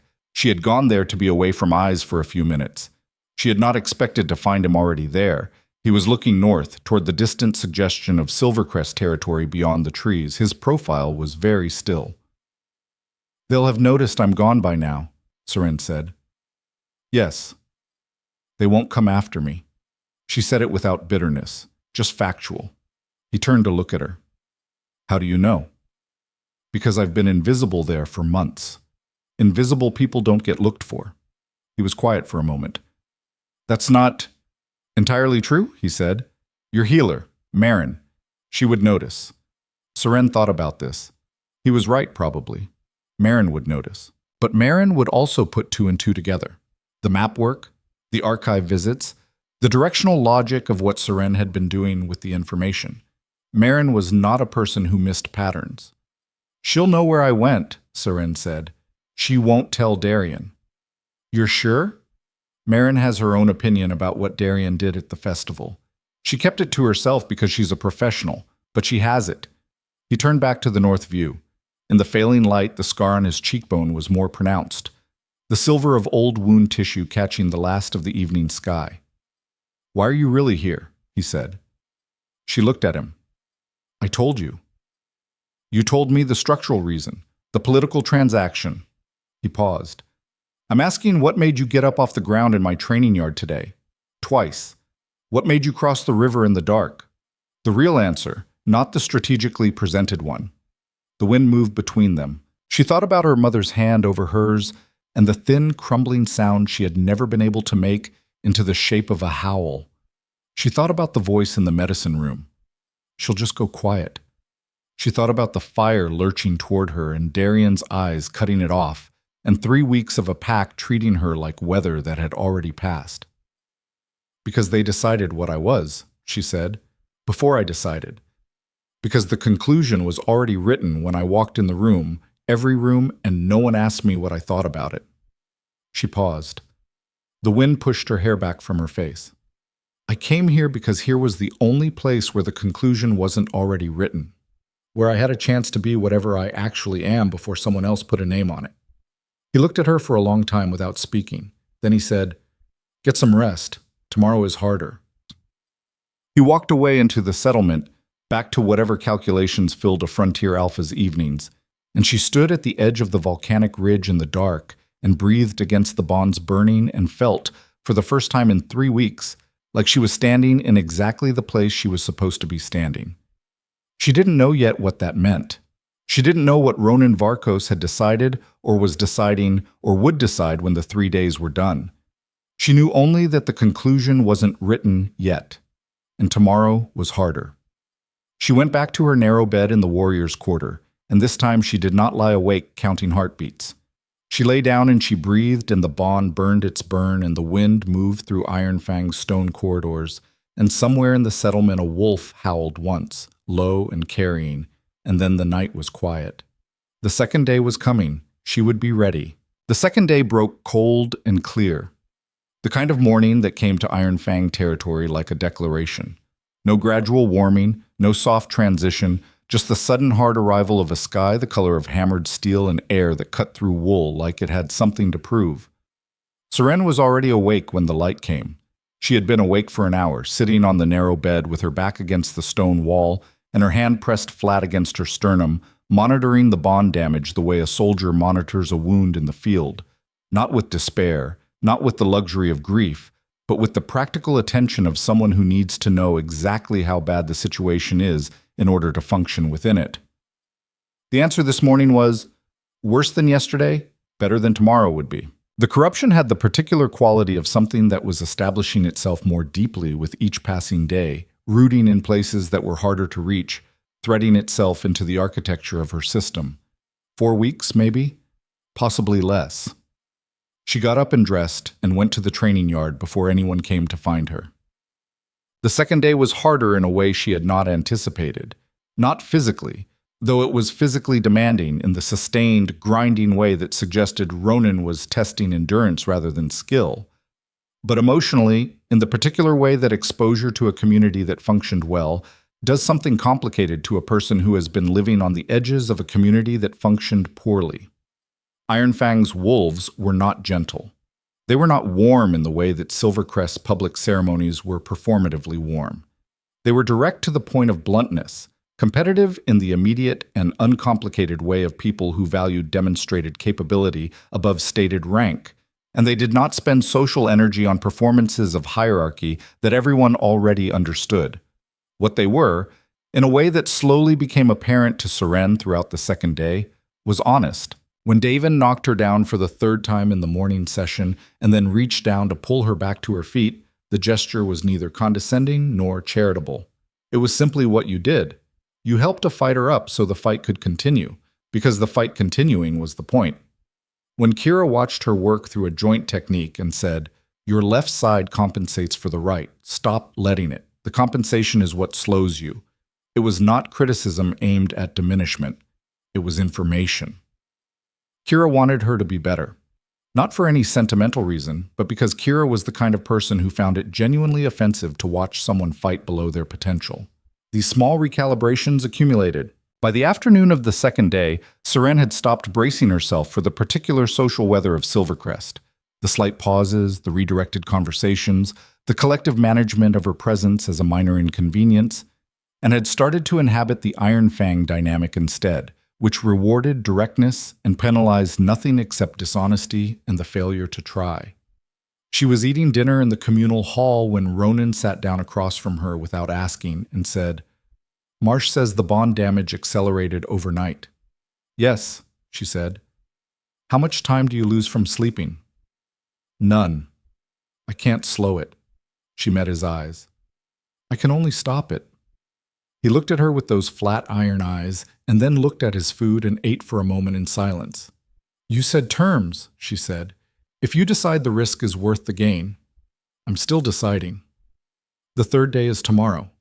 "I know when the third day is. Not sharp, just precise." He ate. "Tell me what you know about Darian's Western patrol schedule."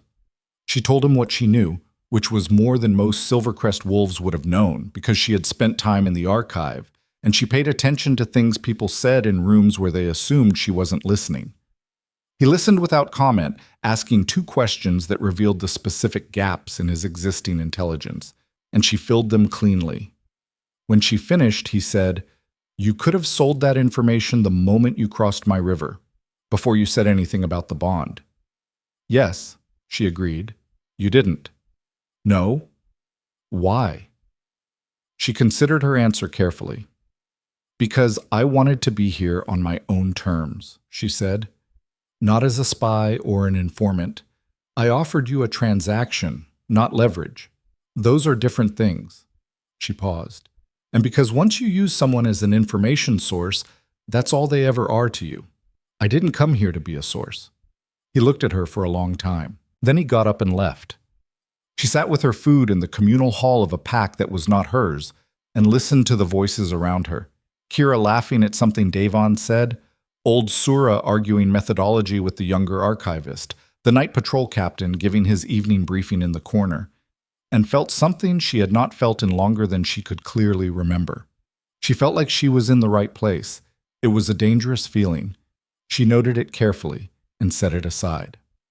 The third day started without warning and went sideways almost immediately. She was in the training yard at first light when the patrol came back wrong. 3 warriors returning from the northern circuit at a run, their faces carrying the particular tightness of people who had found something they needed to report immediately. Bren intercepted them before they reached the main hall, and Seren watched the short, intense exchange from across the yard, reading body language because she was too far away to hear words. And what she read was, "Bad news, recent, territorial." Bren looked at her across the yard for a moment. Then he went inside. Ronan emerged 4 minutes later. He did not look at her as he crossed toward the north gate with the 3 returned warriors. He did not need to.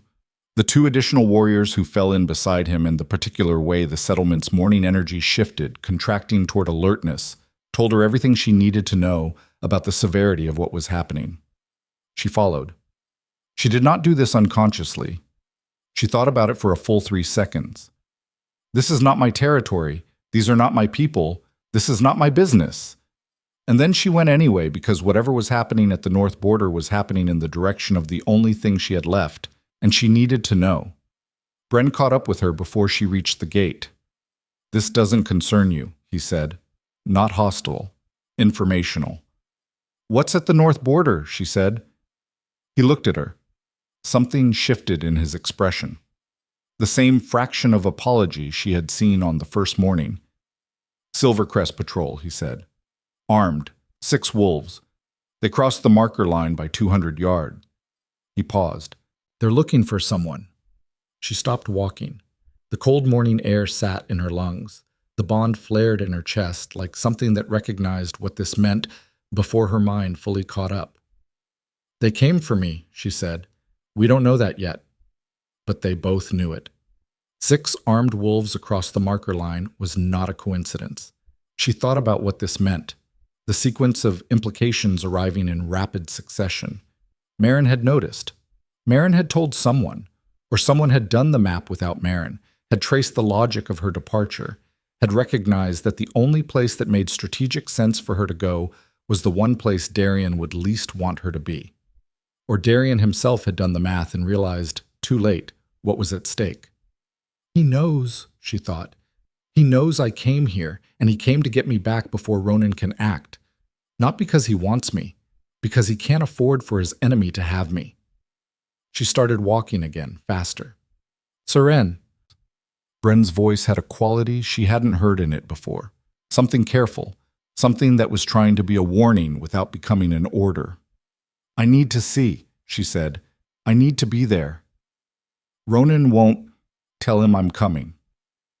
The north border of Ironfang territory was marked by a line of standing stones that ran east to west across a long, flat stretch of rocky ground, each stone carved with the Ironfang territorial symbol, a pattern that no Silvercrest wolf would miss or mistake.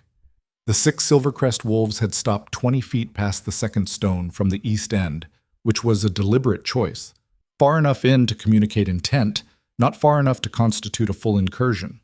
It was calculated. Darian's calculation.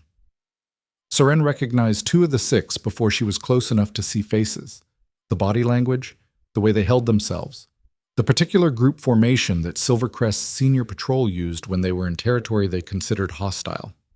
One of them was Aldrich, Mira's father, the war chief. He was standing slightly forward of the others in the way that senior wolves positioned themselves when they wanted to communicate authority without appearing aggressive. Ronan was 15 feet from them, just inside the stone line, with 4 of his own warriors flanking him. The distance between the 2 groups had the particular charge of 2 currents that had not yet made contact. She came through the Ironfang line and stopped at Ronan's left shoulder. The reaction from the Silvercrest side was immediate. She saw it move through them like a physical wave, the recognition, the recalculation. Aldrich's eyes found her and held. Ronan did not look at her. His eyes stayed on Aldrich, but she felt his awareness of her position the way you feel pressure from the side, present and registered. "You've crossed my marker line," Ronan said. His voice in the open air was the same as in a room, unhurried, absolutely certain of itself. "We're retrieving pack property," Aldrich said. His voice was the voice of a man who had been a war chief for 20 years and had stopped believing that other people's framing of situations had any automatic claim on his attention. "The female. She left without authorization. Pack law requires return." Pack property. Seren felt the phrase land in her chest alongside the bonds burning. 2 words that said everything about what she was in Silvercrest's accounting. Not a wolf, not a person, property. Something that could leave without authorization, something that required retrieval. She crossed my river voluntarily, Ronan said. She came to me, in my territory. That makes her my concern, not yours. She is a Silvercrest wolf. She was a Silvercrest wolf who was poisoned by a rejected bond and left to die in your settlement. Ronan's voice did not rise. It did not need to. Those are the facts as they stand. Present a different version if you have one. Aldrich's jaw tightened. Alpha Thorn has authorized— I don't recognize Alpha Thorn's authorization in my territory, Ronan said. He can come himself if he has something to say. The pause that followed had a density to it, the weight of 2 packs and their histories pressing against a thin membrane of restraint. Then Aldrich looked past Ronan directly at Seren. Seren Vale. His voice had a different quality when it addressed her directly. Not precisely kinder, but more careful. Aldrich was not a cruel man. He was a political one. What you're doing is not going to end the way you think. Come back now while it's still your choice, and the pack will accommodate your situation. Accommodate, she repeated. Marin can work on the bond. There may be other options. Alpha Thorn called me weak-voiced and half-formed in front of every wolf in Silvercrest and rejected a bond the fire itself recognized, she said. Then he sent 6 armed wolves into rival territory to bring me back because he realized what my presence here means for his standing. She held Aldrich's gaze. Tell me which part of that picture suggests he has my welfare in mind. Aldrich was quiet. Tell Alpha Thorn that Seren Vale sends her regards, she said, and that she made her choice. She took one deliberate step backward, into Iron Fang territory, behind Ronan's line, making the geometry of her position absolutely clear. Something moved across Aldrich's face. Not anger. Something more complicated. The expression of a man who had been given a task he did not entirely believe in and was now watching it fail in a way he had perhaps anticipated. He looked at Ronan. This isn't over? No, Ronan agreed. It isn't. Aldrich turned and took his wolves back across the marker line. They watched them go in silence until the last Silvercrest wolf had crossed the standing stones and moved north through the trees. When they were gone, Ronan turned to look at her, fully. The way he had not looked at her since she had arrived at his shoulder. She waited. Inside, he said. The room where he had first received her. The maps on the table. The 2 chairs by the window. The same configuration. But the light was different now. Full morning rather than cautious dawn. Harder and more revealing. He stood rather than sitting, and she stood across from him. You stepped into that, he said. Yes. I didn't ask you to. No. It was my negotiation. It was my life, she said. He called me pack property. I corrected him. The silence that followed was not hostile. It was the silence of a person digesting something.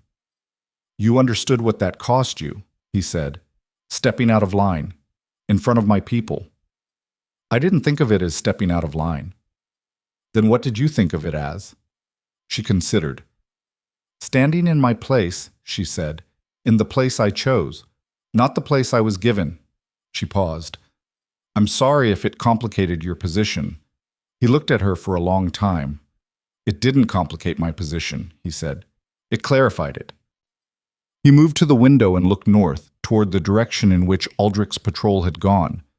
Darian will come himself next time, not 6 warriors. He'll come because he has to, now, because she chose this publicly and he can't afford to look like he let it stand.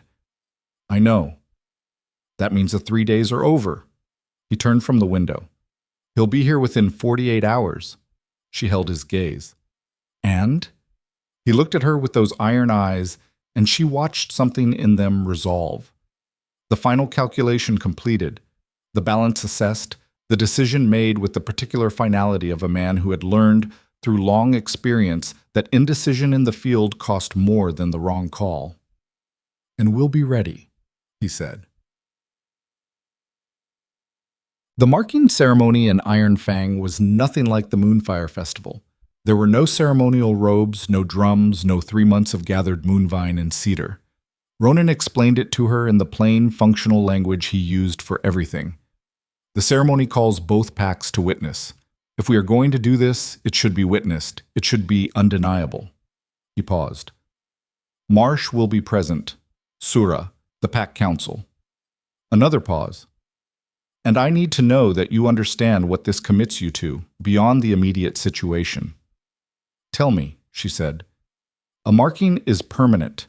It is not a political maneuver that can be undone when the usefulness ends. If I mark you, you are Ironfang. Not as a guest, not as a temporary arrangement. Ironfang. He watched her face as he said it. Whatever Darien does or doesn't do when he arrives, you will have taken yourself permanently out of Silvercrest's accounting. You understand that? I left Silvercrest when I crossed the river, she said. I understood that when I did it. This is more formal than crossing a river. Yes, she agreed. I understand. He was quiet for a moment. I want to be clear about something else, he said, and there was a quality in his voice that was different from his usual register. Less the alpha addressing a strategic situation, more the man being careful with something he found unexpectedly significant.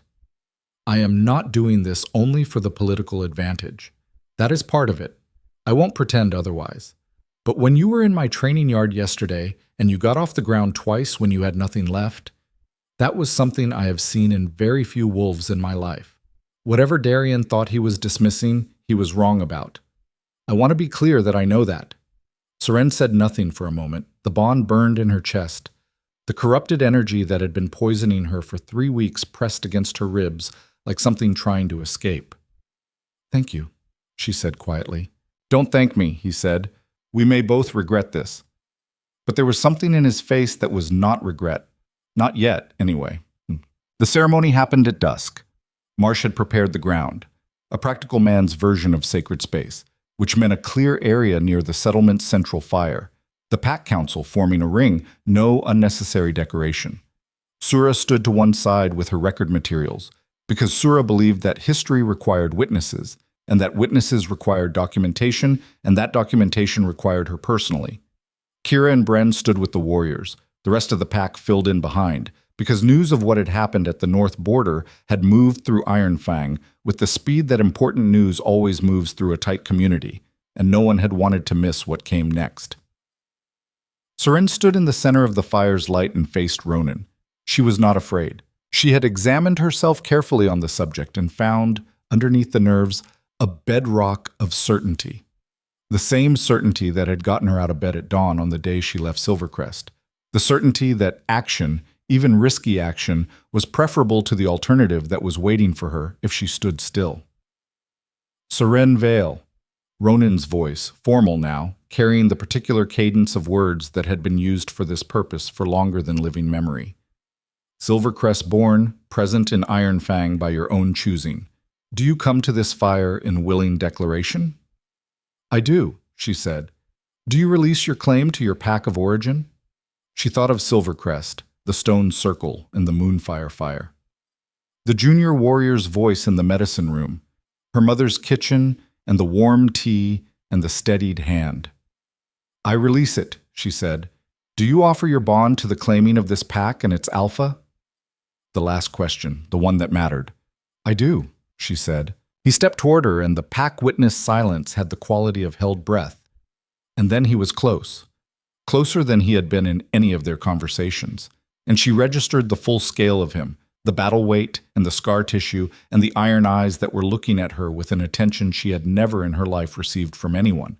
Not calculated, not pitying, not performing, simply present, seeing her. He raised one hand and she tilted her head, baring her throat, and he pressed his palm to the pulse point at the side of her neck, where the bond damage was most concentrated, where the corrupted energy had been accumulating for 3 weeks in a knot of poison that Marsh had described as a pressure system. The contact hit her like electricity, not painful, the opposite of painful, after 3 weeks of constant corrosion. It was the sensation of a door opening in a room that had been sealed, of air moving where air had not moved, of something built under enormous pressure, finding suddenly a release. The corrupted bond, Darien's incomplete rejection, the half-severed thing that had been eating her alive, shuddered. She felt it the way you feel a wound being cleaned. Not comfortable, not easy, but right.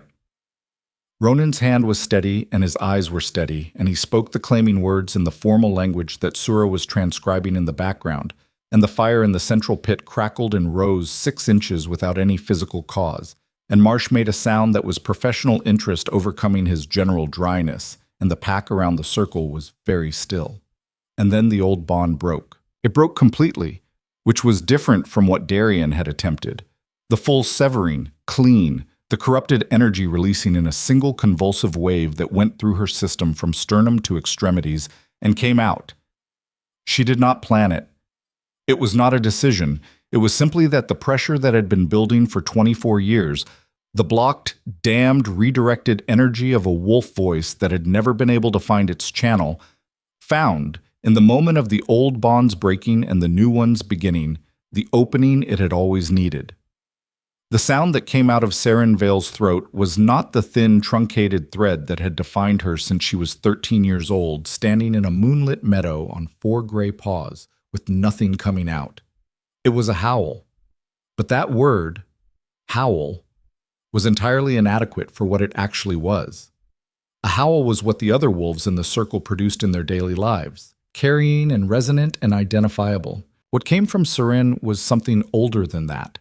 Something that did not come from the trained vocal machinery of a wolf who had been using their voice since adolescence, but from the deep stores of an energy that had been accumulating without outlet for 2 decades and a half. It was silver in quality. She did not know how else to describe the sound later, when she tried to. It had a frequency that bypassed the ear and went directly somewhere else.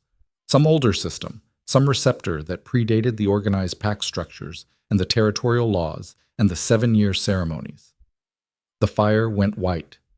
Every wolf in the Iron Fang circle stopped moving simultaneously.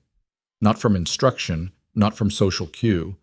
Their bodies simply stopped, the way bodies stop when they encounter something that overrides the ordinary hierarchy of response. Seren felt herself change. It happened the way important things sometimes happen. Not in stages, not with warning, but all at once, a categorical shift rather than a gradual progression. Her wolf did not emerge. Her wolf erupted, 4 paws on the ground before she had consciously processed the shift, and the wolf that stood in the firelight of Iron Fang's central circle was not gray. It was silver. Not the silver gray of an ordinary coat, silver the way the fire was white, luminous, carrying its own quality of light, the fur catching the fire's radiance and doing something with it that fur was not supposed to do. She was larger than she had been in every previous shift. Not by a dramatic degree, but measurably, significantly, the extra scale that came not from physical mass, but from the fully expressed version of a thing that had been living at partial capacity. The howl continued. She was not sustaining it consciously. It was sustaining itself, the released energy finding its voice and using it with the single-minded intensity of something that had been waiting an extremely long time. She felt it go out through the pack bonds, not just Iron Fangs, but farther, the way a sound at the right frequency travels through structures you can't see. She felt it hit something at the northern edge of the territory and rebound, felt it cross water, felt it find, like the finger of a river finding the lowest ground, the exact point of origin of the old bond. Far to the east, in Silvercrest, she knew with a certainty she could not explain, every wolf in the settlement stopped what they were doing and lifted their heads. And Darien Thorne, wherever he was, whatever he was doing, in whatever room of whatever building he had been occupying when he sent 6 warriors to retrieve her, felt the old bond severing and the new one's completion, felt it in the exact place in his chest where he had cut her off 3 weeks ago, felt it the way you feel the closing of a door that you had been choosing not to walk through, and the door was now locked from the other side by someone who had found a better room. The howl ended. The fire settled back to gold. Seren stood in her silver wolf form in the center of Iron Fang's circle, and the pack around her was completely silent, and the silence was not the silence of a crowd that has watched something they expected. It was the silence of a crowd that has just watched something they have no existing category for. Ronan was the one who moved first. He walked to where she stood without hurry, without the performance of ceremony or the management of the moment. He simply walked to her the way he walked everywhere, with the unhurried certainty of a person who had long since stopped worrying about where he was going was safe. He crouched down to her level. His iron eyes met her silver ones. "There she is," he said quietly. Just those 3 words. Not triumphant, not surprised. Said the way someone says something they suspected for a long time but are now seeing confirmed. There she is. Marsh broke the silence first, in the predictable way of a healer who found wonder more useful than awe. "I'd like to examine the bond tissue when she shifts back, if she's willing. The regeneration speed alone is—" "Marsh," Bren said. "What?" "It's remarkable." "Later," Kira said. And then she did something Seren did not expect. She tipped her head back and howled, short, clean, a sound of recognition rather than ceremony, the sound the pack gave when something was confirmed. Davin picked it up, and then Bren, and then the pack council, and then the ring of wolves spread out behind them, and the sound of Ironfang rising into the night above the volcanic ridge was the sound of a pack that had just understood something. Seren shifted back. She was standing on 2 feet in the firelight, breathing hard. The bond. The new bond. The real one. Clean and uninfected and running in both directions. Warm in her chest in a way that was entirely unlike anything she had felt before. She was exhausted. The shift had taken everything she had remaining after 3 days of trial and a half-severed bond and a confrontation at a territorial border, and the full-body shock of 24 years of blocked energy releasing at once. She was going to sleep for approximately a week, but first she looked at Ronan, who was still crouched in front of where she stood, still watching her with those gray eyes, and she said, "You should probably stand up." "Probably," he agreed, and stood. Around them the Ironfang pack was still settling, the howling tapering to its natural end, the fire returning to its ordinary warm gold. Sura was writing very fast. Marsh was already organizing his examination questions into some kind of clinical order. Kira was watching Seren with an expression that was clearly going to become several very pointed conversations about training methodology as soon as the current moment allowed. Bren appeared at Seren's elbow with a blanket. Practical, unannounced, the way Bren appeared to do most things. "You're shaking," he said. "I know." She took the blanket. "The silver—" He stopped, started again. "I've never seen—" "Neither have I," she said. She stood wrapped in Ironfang wool in the night air and felt the new bond burning clean in her chest, and thought about the piece of paper she had found in the Silver Crest archive, the fragment of an old healer's record. The bond's corruption acts as a pressure system. Should the internal energy find a sufficient catalyst, the result could be catastrophic or transformative depending on the individual's core strength. Not catastrophic. Transformative. But transformation had consequences. She understood that clearly. What had just happened in Ironfang's circle, the Silver Wolf, the howl that had gone through territory lines, the bond break that Darien had felt from however many miles away, that was not a quiet thing. That was not the kind of thing that stayed contained. Ronan came to stand beside her, looking north the way he had looked north that morning. "He felt it," she said. "Yes. He'll come himself now." "Yes." He paused. "Sooner than 48 hours. She looked north with him. The dark line of trees, the distant suggestion of the Crimson River, the sky above it carrying the last silver trace of what her howl had left in the air. "Are you ready?" she asked. He looked at her. "That's the wrong question," he said. "What's the right question?" "Are you ready?" he said. "Because when he comes, and he will come, and he will challenge me, and there will be witnesses from every pack within distance who will want to see what happens when 2 alphas fight over a silver wolf. The outcome doesn't depend on me.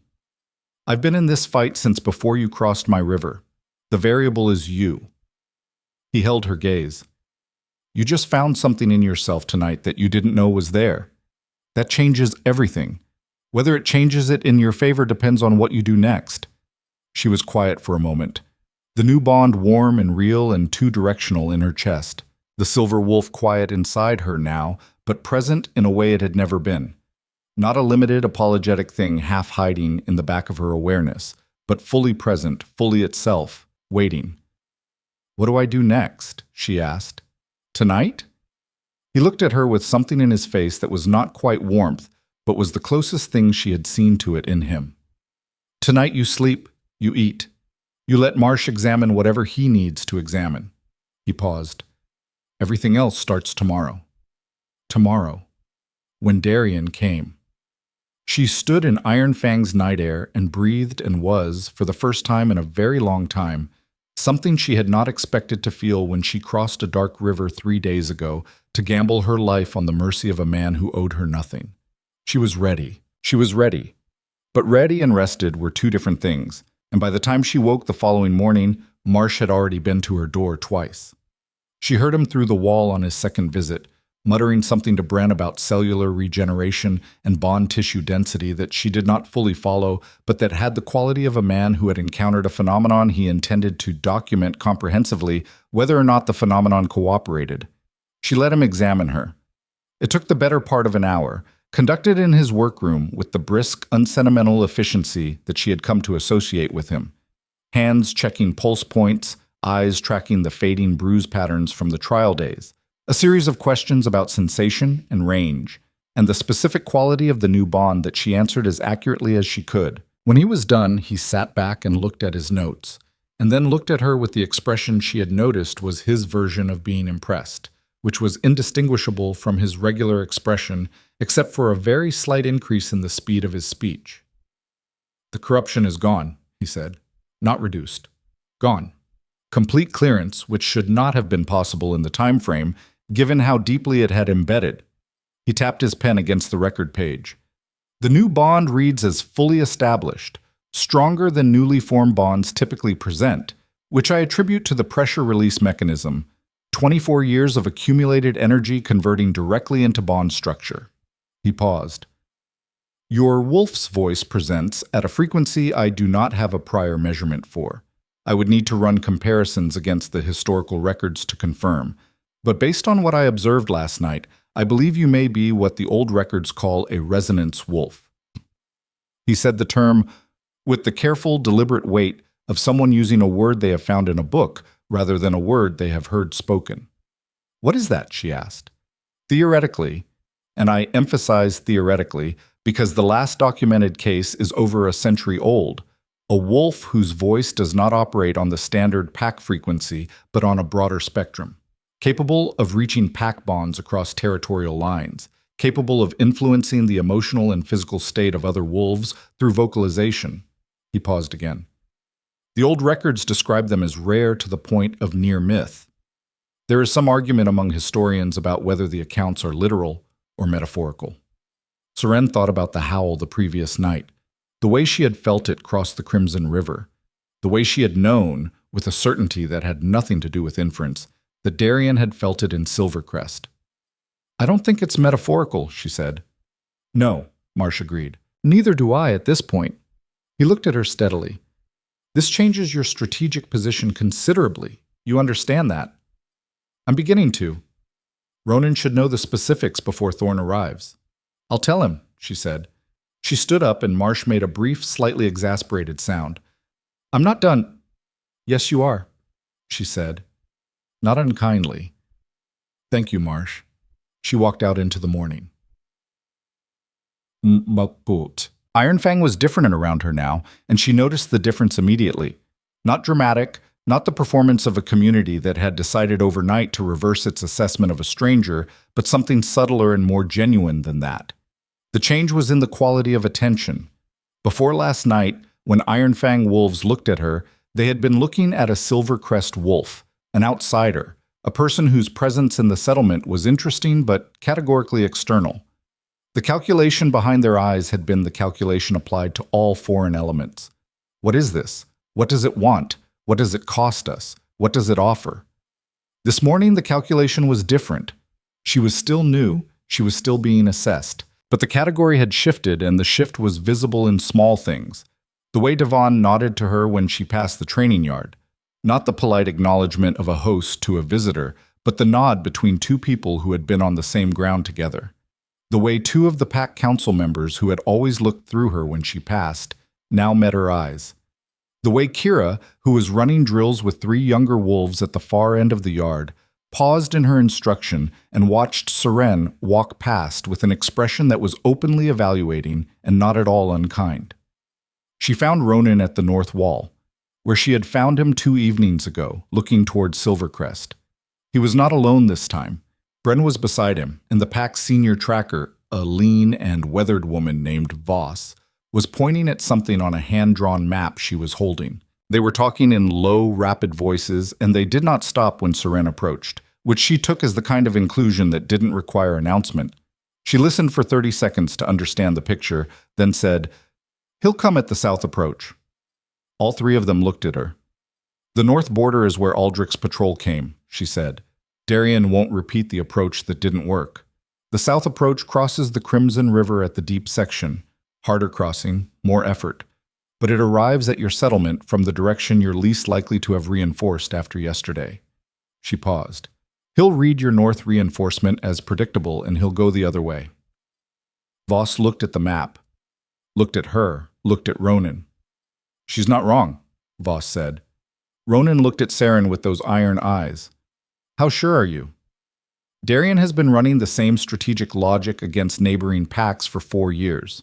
He finds the expected response and goes around it. It's effective." She paused. "I spent a lot of time in the archive. I know how he thinks." A brief silence. Then Ronan said to Voss, "Move 2 of the north positions south. Keep the north line, but thin it." To Bren, "I want eyes on the deep crossing starting an hour ago." He looked at Seren. "Walk with me." Quote. They walked the perimeter of the settlement, which was apparently something he did every morning, a habit that Bren had mentioned in passing, a daily accounting of the physical reality of the place he was responsible for.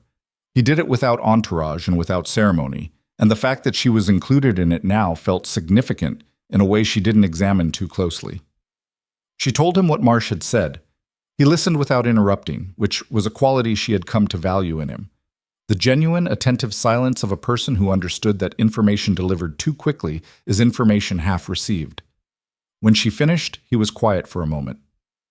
They rounded the eastern edge of the settlement, the volcanic ridge rising on their left, the morning wind pushing through the gap between ridge and building. "Resonance, Wolf," he said. Not a question, testing the sound of it. "That's what Marsh called it. Can you do it deliberately, the frequency? Or only under extreme circumstances?" She had been thinking about this since Marsh's examination. "I don't know yet," she said honestly. "Last night it happened because the conditions were specific.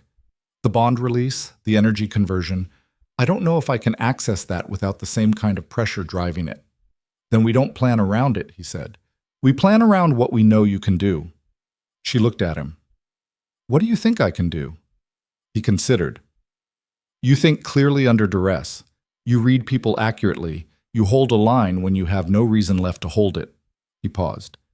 "And you understand Darien Thorne in a way that no one in Ironfang does, because you have information about how he thinks that we can't get from border reports and patrol data. You're saying I'm useful as an intelligence asset. I'm saying you're useful as someone who understands the enemy." He glanced at her. "There's a difference." She thought about that for a moment. They walked in silence along the southern edge of the settlement. "He's going to challenge you formally," she said. "When he comes. He can't do anything else.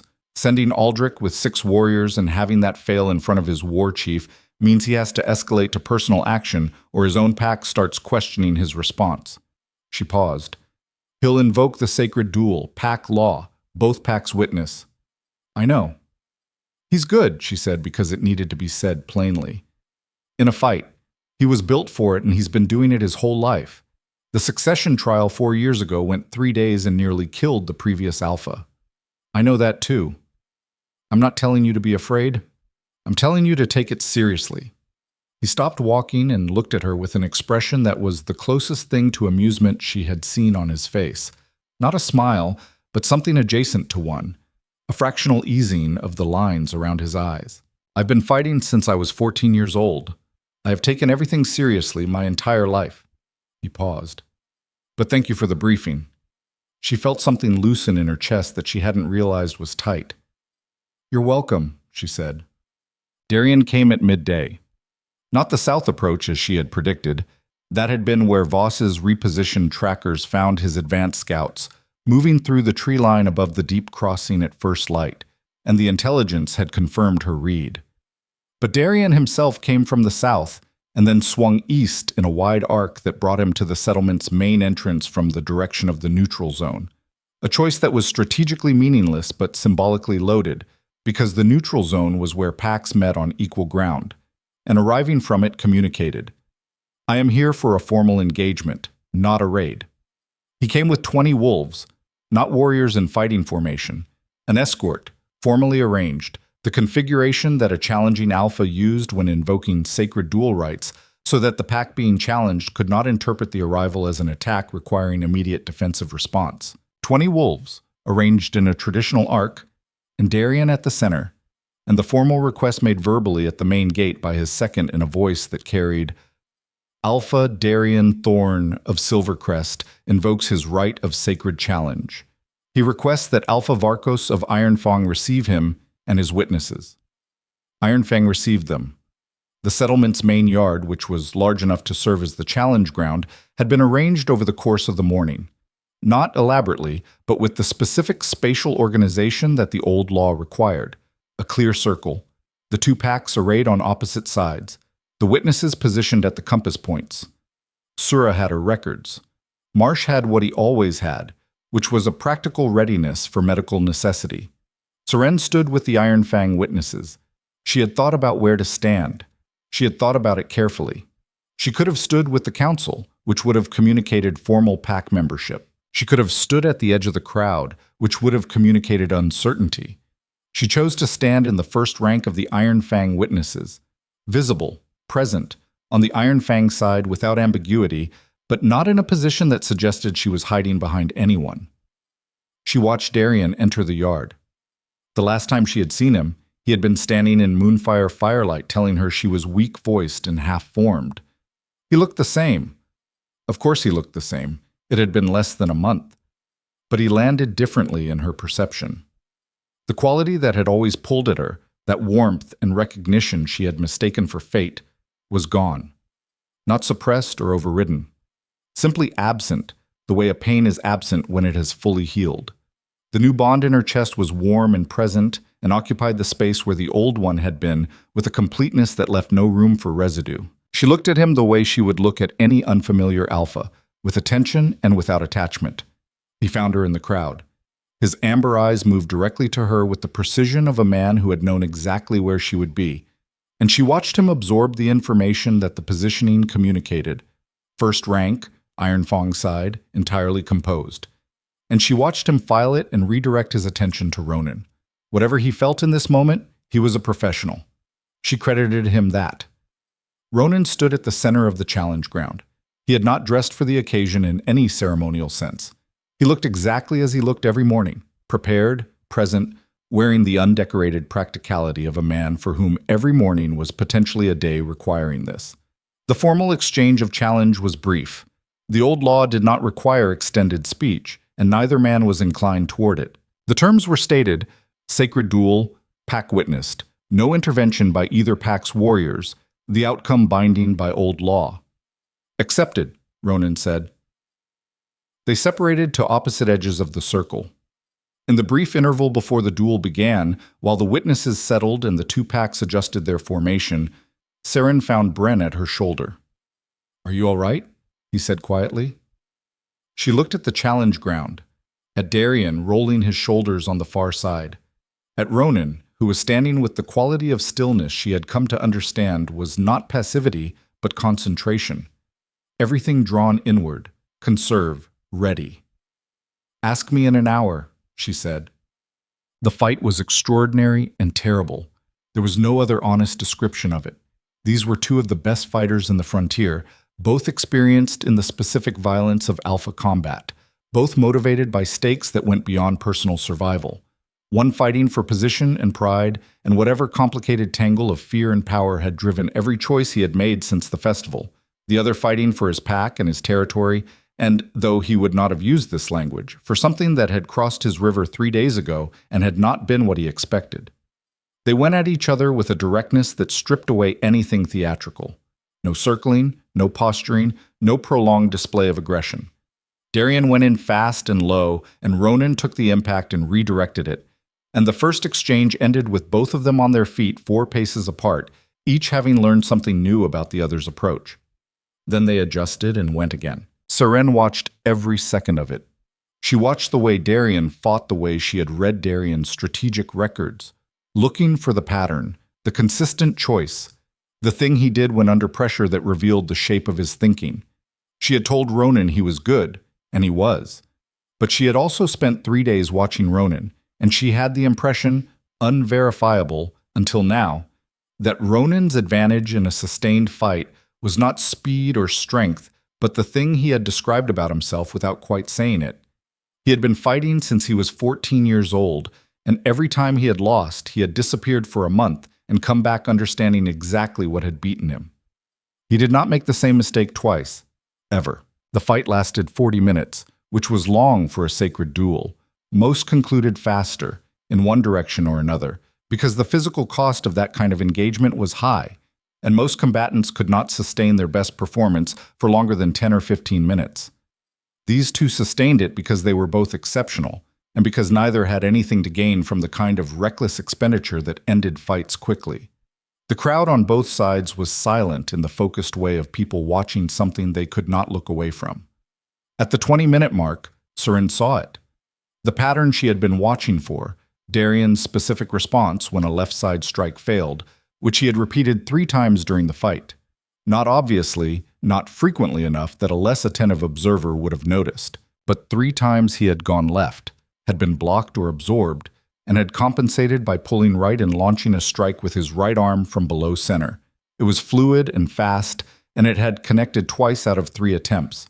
It was also the most predictable thing about him. She could not speak to Ronan. That was not permitted during the duel. He was in the circle, and she was outside it, and there was no mechanism for the kind of information transfer she had just completed. But she could position herself. She moved in the crowd. Carefully, with the appearance of restlessness rather than purpose. She did not want the Silvercrest witnesses to read intent in her movement. She moved from the first rank to the second, 3 steps right, and positioned herself directly in Ronan's sightline on the north side of the circle.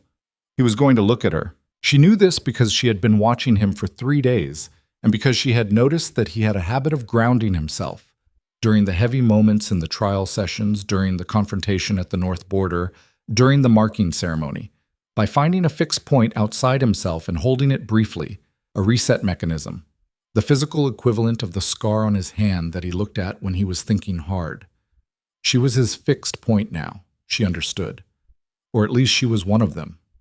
She waited. 40 seconds later, during a brief break in the exchange, while both combatants reset, Ronan's eyes came to her. She held his gaze. Then she dropped her eyes left and raised them again, once, with the deliberate quality of a signal rather than a reflex.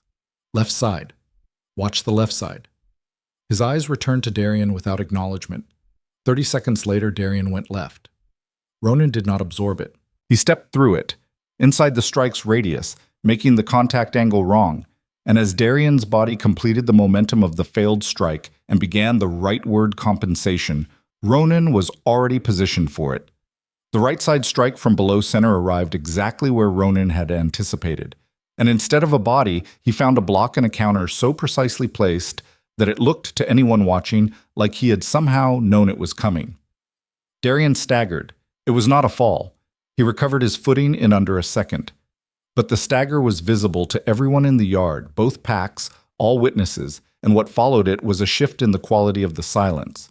A collective recalibration as both sides processed what they had just seen. Darien went in again, harder, faster, the controlled aggression giving way to something with more edge in it, and Ronan held the changed energy and gave nothing back but ground, pulling Darien forward, making him extend, spending his reserves against a target that kept being exactly where it needed to be. At the 35-minute mark, Darien's breath was audible. At the 38-minute mark, his left knee favored the right for a single step, briefly, and Seren saw it and knew what it meant. An old injury, compensated for so automatically that he probably didn't know he was doing it, surfacing under extreme fatigue. Ronan saw it too. The final exchange lasted 40 seconds and ended with Darien on his knees in the packed earth of the Iron Fang challenge yard, Ronan's arm across his throat from behind, holding the position that the old law recognized as definitive. The silence in the yard was absolute. Darien's hands were at his sides. His breathing was controlled, or he was controlling it, which cost him something to do in this position. His amber eyes were open and looking at the middle distance with the expression of a man making very rapid calculations in extremely unfavorable conditions. Ronan held the position for the 3 counts that the law required. Then he stepped back. Darien got to his feet. He did it without help and without display, which Seren credited him for. Whatever else was true about him, he was not a man who dramatized defeat. He stood up, straightened, and looked at Ronan with the kind of steadiness that only long practice could produce in this moment. "The duel is concluded," Ronan said. Not triumphant, declarative, just the fact. "It is concluded," Darien confirmed. His voice was level. This was required of him by the same law, and he met the requirement without visible cost. Then he looked at Seren. He had not looked at her since the initial scan when he entered the yard. He looked at her now with an expression she could not precisely name, not the dismissive certainty she remembered from the festival, not the political calculation of the man who had sent 6 warriors across a territorial line. Something more undefended than either of those, something that might have been the beginning of understanding, arriving approximately 1 month too late. She held his gaze. She did not say anything. There was nothing to say that the situation had not already said more clearly. He had called her weak-voiced and half-formed. She had crossed the Crimson River in the dark and survived 3 days of Iron Fang trials in a body that was being poisoned by his rejection, and then she had shifted into a silver wolf whose howl had crossed territorial lines and reached him in his own settlement while he was sending people to retrieve her like lost property. The facts were the facts. She did not need to editorialize. What she saw in his face, in the long moment of that held gaze, was the specific expression of a person who has assembled a picture they cannot unsee. Not regret exactly. She did not think Darien Thorne was a man who spent much time in regret. Something more present tense than that. Recognition. Late and complete and useless. He looked away first. She had not anticipated how little she felt about that.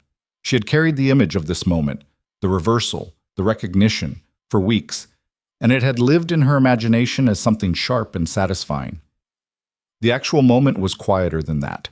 It was simply the end of a chapter, the way chapters end. Not with a sound, but with a turning of the page. He gathered his escort. The Silvercrest wolves reformed around him with the efficient precision of a pack whose alpha needed to exit without the appearance of retreat, even though everyone present understood what the exit was. Aldrich, she noticed, did not look at her. He looked straight ahead during the exit with the expression of a man who had known, on the morning he crossed the marker line with 6 warriors, how this would end, and who had done it anyway because it was his job to do it, and who was now simply putting one foot in front of the other back toward the river and the territory beyond it. She almost felt for him. Almost. The Silvercrest escort passed through the main gate and the Iron Fang guards closed it, and the sound of the crossbar settling into its housing was the final punctuation of the day. Iron Fang exhaled, not literally, but the pressure in the yard changed with the departure of the Silvercrest wolves, the held quality releasing, the pack's collective attention loosening from the sustained focus of witnessed conflict into something more personal and various. People began talking. Not loudly at first, but with the particular energy of a community that has processed something significant and needs to move the experience from the passive to the active. Kira found Seren before she had moved from her position. "The signal," Kira said without preamble. "What signal?" Seren said. "The one you gave him, the eye drop in the lift right before the final exchanges." Kira's expression was direct and entirely without accusation. She was simply noting a fact. "You saw the pattern." "I saw it." "How long had you been watching for it?" "About 20 minutes. Kira looked at her for a moment. Then she said something she had clearly not planned to say because it came out slightly uneven, slightly more unguarded than her usual delivery. "I trained Ronan's last second in command for 4 years. That person could not have done what you just did." She paused. "The watching the reading, and knowing when to signal and how, without words, without breaking the law of the duel. Another pause. That's not something you learn. That's something you are. Seren looked at her. You're going to be an irritating amount of work for me to train, Kira said, because I'm going to have to unlearn everything I know about the standard model to do it right for you. She said this as if it were a mild professional inconvenience and possibly also the thing she was most interested in doing. Then she walked away because Kira apparently said what needed to be said and moved on without waiting to see how it landed. Bren appeared, which was his way. Council wants to convene, he said. Now? In an hour. There's the matter of your formal pack status. The marking is done, but the council has to ratify the position. He paused. Luna designation. She had known this was coming. It did not make it less strange to hear it said plainly in the ordinary afternoon light of the main yard.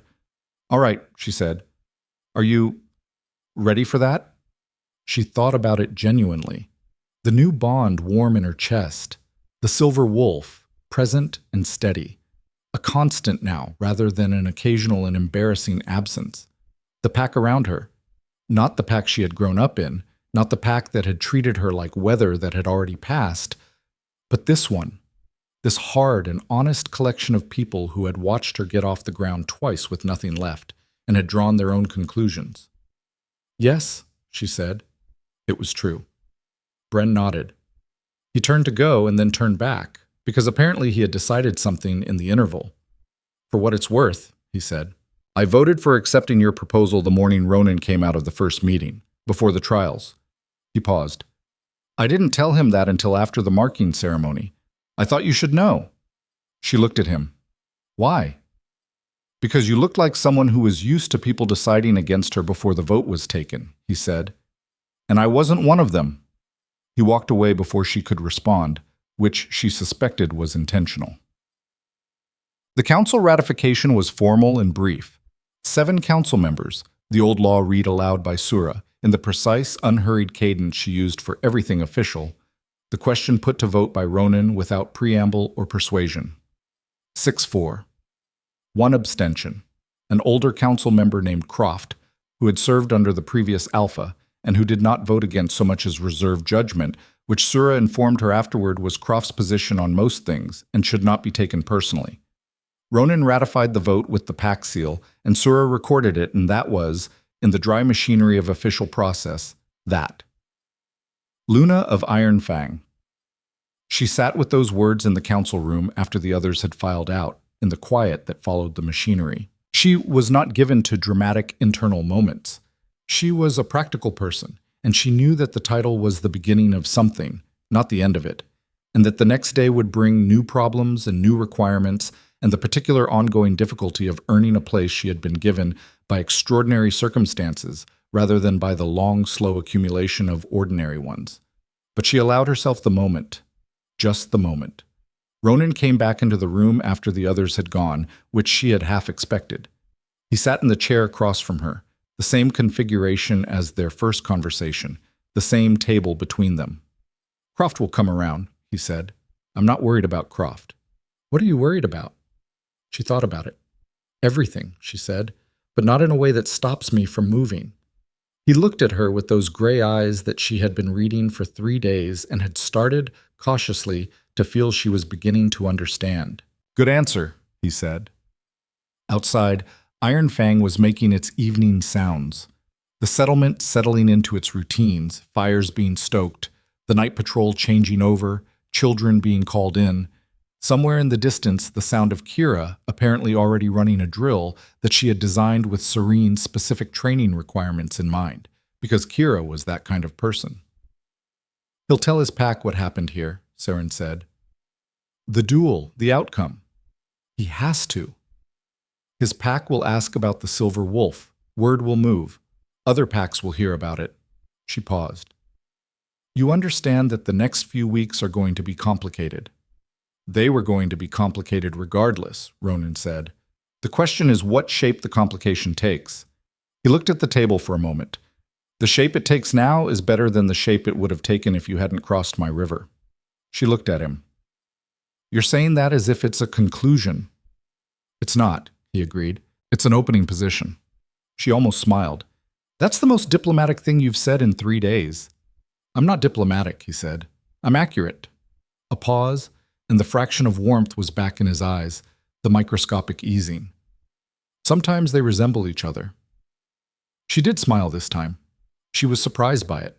Not the feeling, which had been developing quietly for 3 days in the way that true things develop, gradually and without announcement, but by the timing, by the simple fact that she was sitting in Iron Fang's council room at the end of a day that had contained a sacred duel and a pack vote and the formal end of her old life, and the most present thing she felt was not exhaustion or grief or the vast complexity of everything that came next.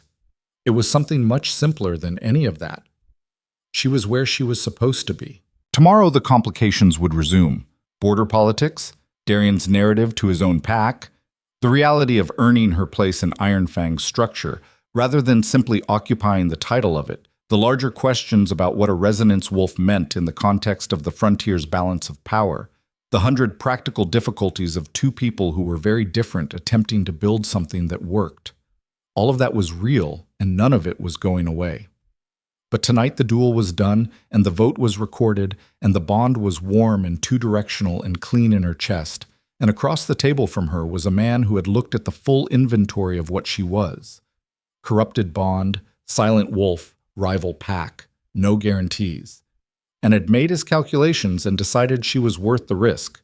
Not because he had been told she was, not because a fire had told him, because he had watched her for 3 days and drawn his own conclusions. She was not, she thought, going to take that lightly. Outside, the night settled over Iron Fang. The volcanic ridge caught the last of the evening light and held it in the stone the way stone holds warmth, slowly released, long-lasting. The wind was doing what the wind always did here, insisting on itself, finding every gap, making itself known. She had crossed a dark river 3 days ago with 5 weeks left and no plan except the refusal to go quietly. She had not gone quietly. She looked at Ronan across the council table in the firelight, and he looked back at her with his iron eyes and the scar on his cheek and the patient, calculating intelligence of a man who had survived everything the frontier had thrown at him by understanding long ago that survival was not a passive condition, but an active one, a choice made and remade every single day. She understood that too. She had understood it longer than she'd known. Tomorrow, she said. Tomorrow, he agreed. It was not an ending. They both knew it wasn't. It was what Ronan had said 3 days ago in a different context with the same meaning. An opening position. The start of the real work. The first day of something that did not yet have a name. She was ready for that too. Tomorrow came the way it always does. Without ceremony, without regard for the magnitude of what preceded it, just gray light pressing through the narrow window of her room and the wind doing its insistent work against the volcanic ridge and Iron Fang beginning its morning sounds below. She lay still for a moment and took inventory. The bond, warm, clean, present. The corrupted residue that Marsh had documented as fully cleared remained clear. She checked for it the way she had checked for 3 weeks, pressing her attention against the place in her chest where the poison had lived, and found nothing but the clean structure of something new and fully formed. The silver wolf, quiet inside her, settled the way it had not been settled in 24 years of existence, occupying its place without apology or strain, a constant rather than an anomaly. Her hands were not shaking. She sat up and held them in the morning light and looked at them. Steady, both of them, the tremor that had been her daily companion for a month entirely absent. It was such a simple thing. Steady hands. She sat with it for a moment longer than was strictly necessary. Then she got up, because tomorrow had arrived and the work was waiting.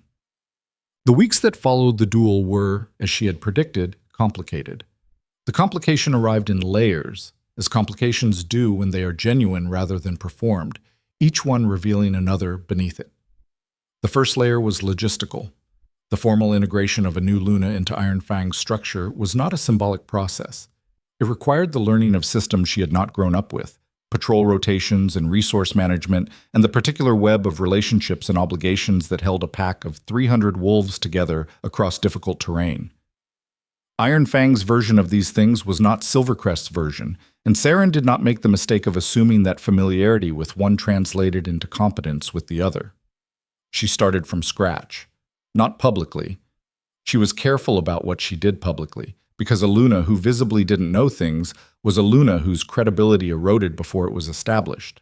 But privately, she was systematic about it. She spent 2 hours each morning with Sura in the archive, learning the pack's history and the reasoning behind its structures. She spent time with the patrol captains, asking questions that she framed as confirmation rather than inquiry. The south rotation covers the deep crossing twice in a 24-hour cycle. That's correct, yes? Rather than, how does the south rotation work? The information was the same. The social cost was different. Voss, the tracker, became unexpectedly useful. A woman of few words who had apparently decided, on the basis of the south approach prediction before the duel, that Seren's spatial thinking was worth her time. She began including Seren in the weekly terrain briefings without being asked, and these briefings turned out to be the fastest way to build a working knowledge of Iron Fang's territory, which was the foundation of everything else. Kira was, as she had promised, an irritating amount of work, but the irritation went both ways, which Seren suspected was the point. Kira trained her with the specific, focused intensity of a person who had identified something to optimize and intended to optimize it completely. The Silver Wolf's capabilities were still being mapped, still being understood, and Kira's approach was empirical. Try the thing, observe the result, adjust, try again. Some sessions were revelatory. Others ended with both of them on the ground in the training yard, catching their breath and saying nothing for a while, which was also a form of communication. The bond damage did not return. Marsh confirmed this weekly with the reliability of a person who was going to keep confirming it until he had enough data points to satisfy his professional certainty. She let him. He was making a record, and records mattered. Ronan was present in all of this, not intrusively, not performatively, but in the way that a person is present when they share a life with you, available in the background of the day's structure, occasionally intersecting with deliberate purpose. They had developed a rhythm. Morning perimeter walk, the two of them, during which the day's significant issues were addressed. Evening briefings in the council room. The space in between was hers to fill as she needed. He did not tell her how to do things. He told her what needed to be done and trusted her to determine the method. She was not sure he was fully aware of what a significant gift this was, because she suspected he simply operated this way as a matter of default rather than from calculated generosity. Either way, the effect was the same. She was learning what she was capable of, and she was learning it in an environment that didn't have a predetermined answer waiting for her. The Silver Wolf's abilities continued to clarify. The resonance frequency, the deeper, broader vocalization that Marsh had documented, was not accessible on demand, not in the early weeks. It required a specific quality of intention and a specific emotional state that she was still learning to identify. But it manifested occasionally, and when it did, the effects were consistent enough to start being predictable. Pack tensions that had been building over weeks resolved faster when she was in the vicinity of them. Not because she intervened, but because the low-frequency presence of her wolf seemed to reduce the particular kind of reactivity that turned ordinary friction into actual conflict. She was careful about this. The ethics of it required careful thought. A wolf who could influence the emotional state of others carried a responsibility she did not take lightly. She raised this with Ronan directly, because she raised everything with him directly. "I can feel when I'm affecting the room," she said. They were on the morning walk, the ridge catching the early sun on their left. The resonance. It happens partly involuntarily. I don't always decide to use it, but it's there. He was quiet for a moment. "Does it happen when you're calm or when you're stressed?" "Calm," she said. "More precisely, when I'm fully settled, when I'm not working against anything." "Then the solution is to stay settled," he said, "which is harder than it sounds." "I know." She paused. "I don't want to use it manipulatively, even passively." He looked at her. "Then you'll tell people what it is," he said. "When it's relevant. The Pack Council should know. The patrol leaders. Not as a warning. As information." He paused. "Transparency is not weakness." She thought about this. Silvercrest's alpha, would have treated it as a strategic asset to keep close. Silvercrest's alpha is the man who rejected a bond the ceremonial fire recognized, Ronan said. His judgment on strategic assets is not something I'd weight heavily. She almost laughed. Came out as a breath that had laughter in it, which was something that had been happening more often in the past 3 weeks. The Grand Council convened 6 weeks after the duel. The Grand Council was a twice-yearly gathering of the Frontier's significant pack leaders, 9 alphas in total, meeting at the neutral ground of the high plateau that sat equidistant between the 3 largest territories. It was not a governing body exactly. It was the mechanism by which the Frontier's packs managed their collective concerns without the cost of direct conflict, and its proceedings were a combination of formal treaty negotiation, intelligence sharing, and the kind of unstructured social assessment that was, in many ways, the most important function of all. Every alpha came with their senior pack members. Ronan came with his council, his senior warriors, Voss, Marsh, and Sura. And Seren. She had been to one Grand Council years ago as a junior healer's assistant, peripheral, functionally invisible, there to manage the medical supplies and stay out of the way. She had sat in the back of the Silvercrest contingent and watched the proceedings with the particular attention she brought to everything, noting the dynamics, the alliances, the subtle communications that happened between formal statements. She did not sit in the back this time. Luna of Ironfang sat in the senior council position on Ronan's left, and she understood that this placement communicated something specific to every alpha present, and she understood it with her whole body. The weight of it, the visibility of it, the responsibility of occupying a space that would be evaluated by 9 powerful leaders who had all heard, in the 6 weeks since the duel, various versions of what had happened at Iron Fang. Word had moved fast, as she had known it would.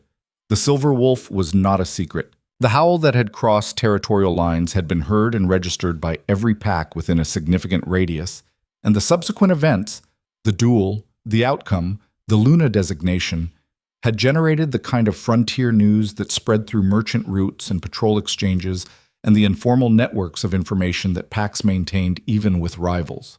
By the time the Grand Council convened, every alpha present knew the outline of the story. Most of them had questions. Some of them had concerns. A few of them, she suspected, had already begun the calculation of what a resonance wolf in Ironfang's structure meant for their own position. The first day of the council was procedural. Territory updates, resource concerns, patrol incident reports. Seren participated where Ironfang's interests required it and observed where they didn't, and the observation was as useful as the participation. She watched the 9 alphas interact and built her picture of the alliances and the frictions and the specific leverage points that the current territorial configuration created. Darian Thorne sat across the council circle. She had known he would be there. She had prepared herself for it in the way that she prepared for everything that required preparation, by thinking about it clearly, by assessing what she would feel and how she would manage it, by deciding in advance the quality of attention she would give it. She gave it exactly as much attention as any other element of the proceedings. What she noticed about Darian in the council setting was something she had not had the opportunity to observe before. He was excellent at this. The political dimension, the formal discourse of the 9-pack structure, the management of alliances, and the subtle navigation of competing interests. He spoke clearly and he listened with apparent attention, and he chose his moments well, knowing when to press and when to recede, when to ally and when to remain conspicuously neutral. She respected the competence even as she noted clinically the ways in which it was a different competence from what the frontier actually needed. He had not looked at her directly since his entry. She noted this without particular feeling. On the second day, the structure changed. The second day was the unstructured day, less formal, smaller group configurations, the kind of conversations that happened away from the main table where the real information moved. Seren had spent the previous evening identifying the specific conversations she needed to have, the relationships she needed to begin or extend, the intelligence she wanted to gather. She moved through the day's social geography with purpose and without hurry. She was in conversation with the Alpha of Greenvale, a woman named Sayersha, older than the rest, who had been leading her pack for 15 years and who had the particular self-possession of someone who had long ago stopped needing to prove anything. When she became aware, from the specific shift in the ambient noise of the room, that something had changed. Sayersha registered it too. Her eyes moved briefly past Seren to the room's main gathering area and then returned to Seren with an expression of professional interest. "Your predecessor," Sayersha said neutrally. Seren did not turn immediately. "Darian? Coming toward us," Sayersha confirmed, without his second. She turned then, because not turning would have been its own communication. Darian was crossing the room alone, which was its own statement. A challenge required an escort, but a private conversation did not. And the fact of him coming alone without the formal structure of challenge or confrontation was the declaration that this was something else. His face had the same controlled quality it had worn during the duel exit. Not performing anything, simply present in the difficulty of the moment. He stopped 3 feet away. "Alpha Vos, Sayersha," he said first, acknowledging the Alpha of Greenvale with correct formality. Then, "Seren."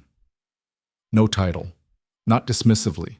She could hear the care in his voice, the deliberateness of the omission, which was him acknowledging that he had no standing to use her title and knowing it and not trying to disguise the fact. "Darian," she said. Sayersha made a brief, courteous sound. "I'll get some water," she said, and was gone with the graceful efficiency of a woman who had navigated these moments for 15 years and knew exactly when to create space. They stood in the cleared area near the window. Outside, the high plateau spread in all directions under a clear sky. The distant territories reduced by altitude and distance to a map.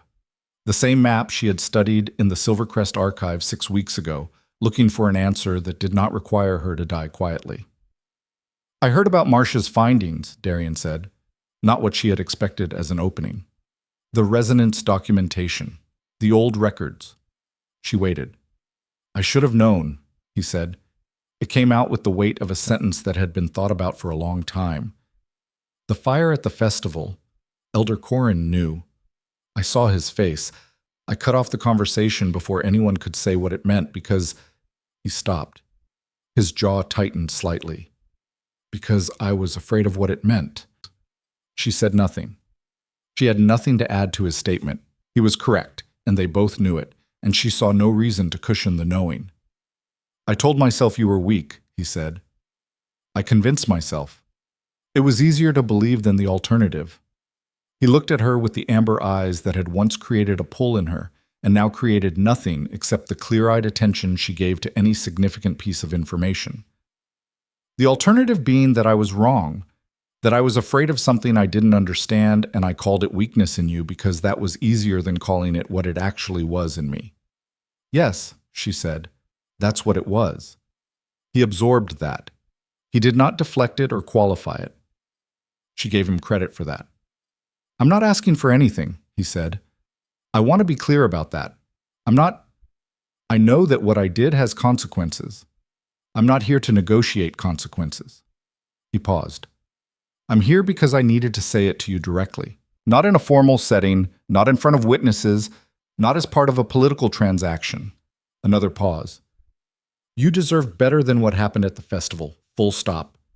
The room's ambient noise continued around them, the council proceedings carrying on in the social rhythms that did not pause for private reckonings. She thought about the answer she wanted to give. Not the performed answer, not the strategic one, not the one that served a particular function. The actual answer. "I know you believe that," she said. "And I believe you believe it." She held his gaze. "What I want you to understand is that what happened at the festival, the rejection, the public statement, the 6 weeks of the pack treating me like furniture, none of it broke me." She paused. "It pushed me across a river in the dark to do something that changed my life completely and permanently for the better. What you did, and what your pack did, and what I did in response, those things led me exactly here." She indicated with the slight gesture of her eyes, the room, the council, her position in it. "I'm not thanking you, but I'm telling you that I don't carry it as damage anymore. I used it as fuel." He looked at her for a long moment. "I know," he said quietly. "I watched you walk into that room on the first day of council, and I understood exactly what I gave up and exactly what I revealed about myself by giving it up." He paused one final time. "I'm glad you're not dead." "So am I," she said.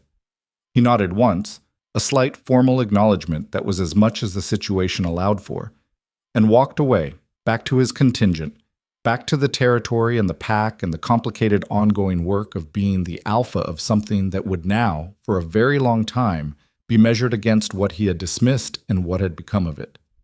She watched him go. And then she turned back to the room, because there was work to do. Saoirse reappeared at her shoulder with 2 cups of water and no pretense of having been anywhere else. "Well," she said. "Well," Seren agreed. "You're nothing like I expected you to be," Saoirse said. She handed Seren a cup. "I expected someone defined by what happened to her, someone using the current position as evidence against the past." "I'm not interested in the past as evidence," Seren said. "The past is just what got me here." Saoirse looked at her with the expression of a person hearing something said plainly that they have been working toward saying for years. "How old are you?" she asked. 25? 25. She said it with a slight quality of amusement that was entirely kind. "I was 43 before I understood what you just said in that conversation." She sipped her water. "Varkos's judgment is sound. It was sound before you arrived, but this is," she gestured slightly, "different." "Different how?" "Iron Fang has always been feared," Saoirse said. "Effective, hard, reliable, in the way that sharp edges are reliable. But fear is a transactional basis. People comply with fear, they don't follow it." She looked at Seren steadily. "What you bring is something the frontier has been short of for 20 years. The kind of intelligence that doesn't need to prove itself by being sharp, that functions just as well by being clear." It was one of the most direct compliments Seren had ever been given, and it landed without the complicated undertow that compliments in Silvercrest had always carried. The asterisk of, "for someone like you," the faint surprise that could not be fully excised from the appreciation. "Thank you," she said. "Don't thank me," Saoirse said, and smiled with the side of her mouth. "Thank whatever made you cross that river." The third day of the Grand Council was the working day. Formal treaty proposals, territorial adjustments, the resolution of 3 pending border disputes that had been accumulating between various packs for months.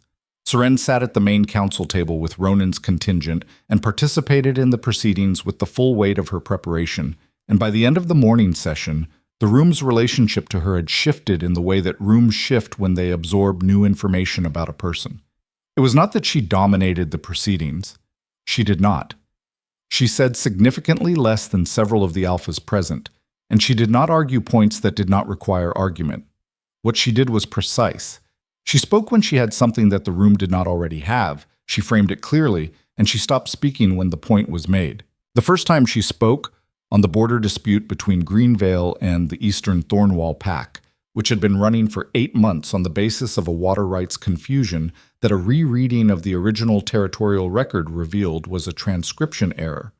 The room received her contribution with polite attention. The border issue was straightforward once the record was corrected. The second time she spoke, on the matter of the patrol coordination protocol for the neutral zone, 3 other alphas referenced her point in their own subsequent statements without attributing it, which was the council equivalent of being received seriously. They had absorbed what she said and were building on it. The third time she spoke, which was on the question of the Resonance Wolf protocol that had been raised formally by the Thornwall Alpha as a request for clarification on what Iron Fang's new Luna represented in terms of the existing territorial power structure, the room was very quiet for a longer moment than the others. She had known this moment was coming. She had prepared for it with Ronan 2 nights ago, in the council room at Iron Fang, going through possible framings, possible objections, the specific concerns that each alpha was likely to bring. "I understand the concern," she said. "A wolf capable of cross-territorial vocalization is a capability that the existing protocols weren't designed to account for.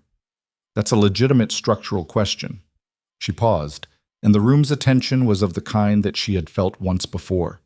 In the Iron Fang circle on the night of the marking, when the fire went white and every wolf present stopped moving simultaneously. "I want to address it directly," she continued. "The resonance capability is not a weapon.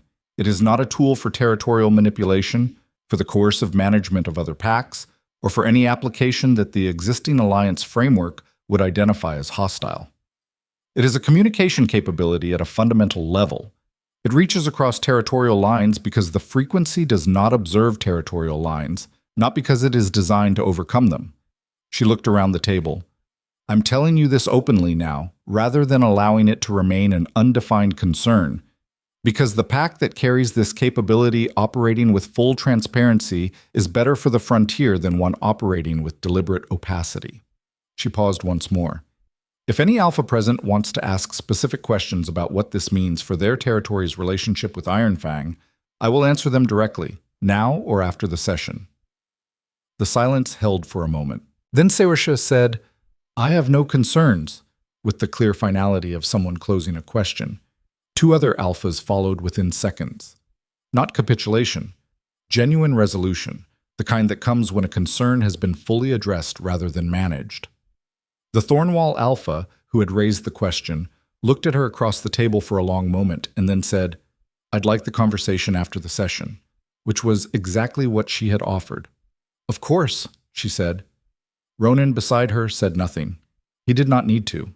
She could feel his attention in her peripheral awareness, the particular quality of it, not the attention of someone monitoring a subordinate's performance, but the attention of a person watching something they find genuinely compelling and are content to let unfold without interference. It was, she thought, an extraordinarily good quality in a partner. The conversation with the Thornwall Alpha lasted 90 minutes and ended with a framework agreement for information sharing on resonance capability documentation that Sura would formalize in the treaty record. Two other alphas requested similar conversations over the following day. She had them all. By the time the Grand Council concluded on the fourth morning, the room's working relationship to Iron Fang had changed in a way that was not dramatic or loudly announced, but was real and structural, visible in the way proposals were framed, in the reference patterns of the formal proceedings, in the specific quality of attention that was given to Iron Fang's positions. She and Ronan walked to their horses in the morning light of the high plateau, with the frost still on the grass, and the view in every direction going to the far horizon. Thawarsha wants a bilateral treaty, Ronan said. Formal. She proposed it to me last night. I know, Seren said. She proposed it to me this morning, said she wanted the request to come from both sides. He looked at her. She said that. She also said that the last time she saw Luna run the resonance protocol discussion, that cleanly she was dreaming because it hadn't happened before. She paused. I think that was a compliment. From Sersha, that's essentially a standing ovation, Ronan said. They walked in silence for a moment, the frost crunching under their boots, the horses waiting at the tethering posts with the equanimity of animals that had been to many councils and had opinions about none of them. You know what changes today? He said. It was not a question. The frontier's understanding of what Iron Fang is, she said, and what we are together. Yes, he paused. That's going to require more from you than the last 6 weeks. I know. More than I may have fully anticipated when you walked into my territory soaking wet and told me I was going to want to hear your proposal, he said. And there was something in his voice that she had learned to recognize over 6 weeks. The note that sat underneath the precision, the thing that was not performed, and that he did not announce but that was there consistently, present in the daily reality of a life being built alongside hers.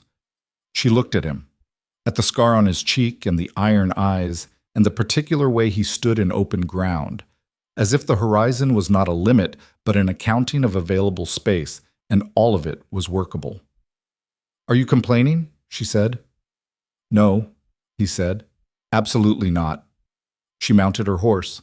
He mounted his.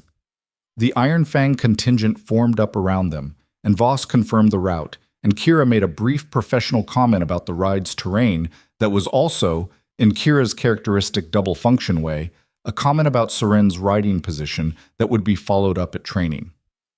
They turned south toward home. Home. The word arrived in her mind without drama, without the asterisk of temporarily or for now. Just the clean, simple designation of the place she was going back to, the people who would be there when she arrived, the work that was waiting. The high plateau fell behind them as they descended. The frontier spread out in every direction, the territories with their invisible lines and their visible consequences, the landscape that was harsh and honest, and that did not pretend to be otherwise. She had crossed a section of this landscape on foot, alone, in the dark, 6 weeks ago, moving toward something she could not fully see but could not stop moving toward.